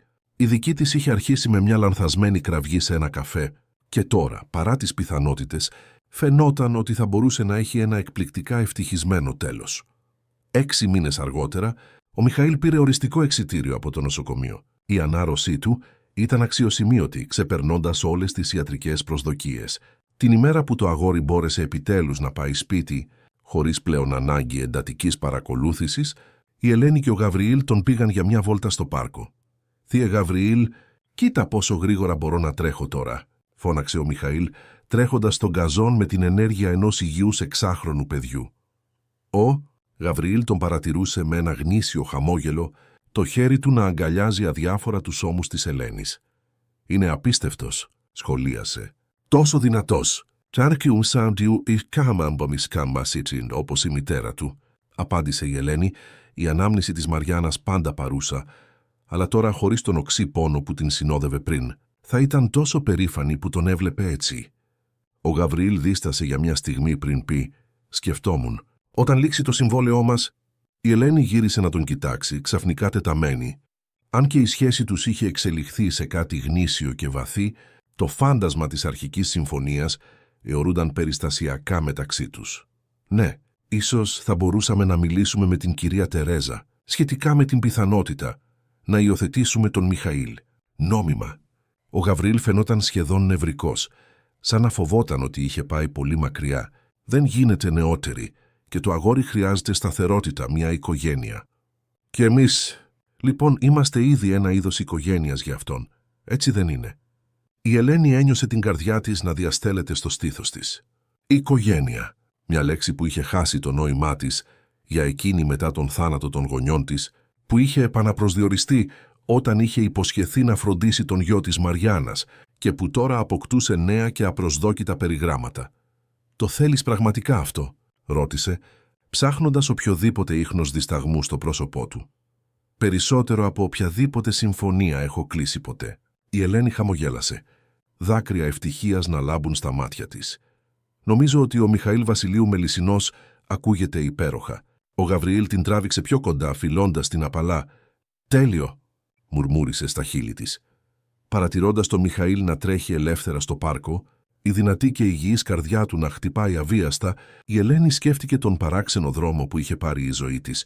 Μια παρορμητική κραυγή, ένας γάμος με συμβόλαιο, μια επανένωση σε μια παιδιατρική μεθ. Και τώρα, παρά τις πιθανότητες, μια οικογένεια, η αληθινή αγάπη, κατέληξε η Ελένη, δεν ήταν το παραμύθι που η φίλη της Ιουλία αναζητούσε ακούραστα. Δεν ήταν μια έκρηξη πάθους με την πρώτη ματιά. Ούτε ένας τέλειος έρωτας χωρίς συγκρούσεις. Ήταν επιλογή. Ήταν δέσμευση. Ήταν το να είσαι πρόθυμος να δεις πέρα από τις εμφανίσεις, τις πρώτες εντυπώσεις, τις διαφορές των κόσμων. ήταν το να αναγνωρίσεις, όπως είχαν αναγνωρίσει η ίδια και ο Γαβριήλ, ότι μερικές φορές το πιο απίθανο λάθος μπορεί να οδηγήσει στο πιο πολύτιμο σωστό.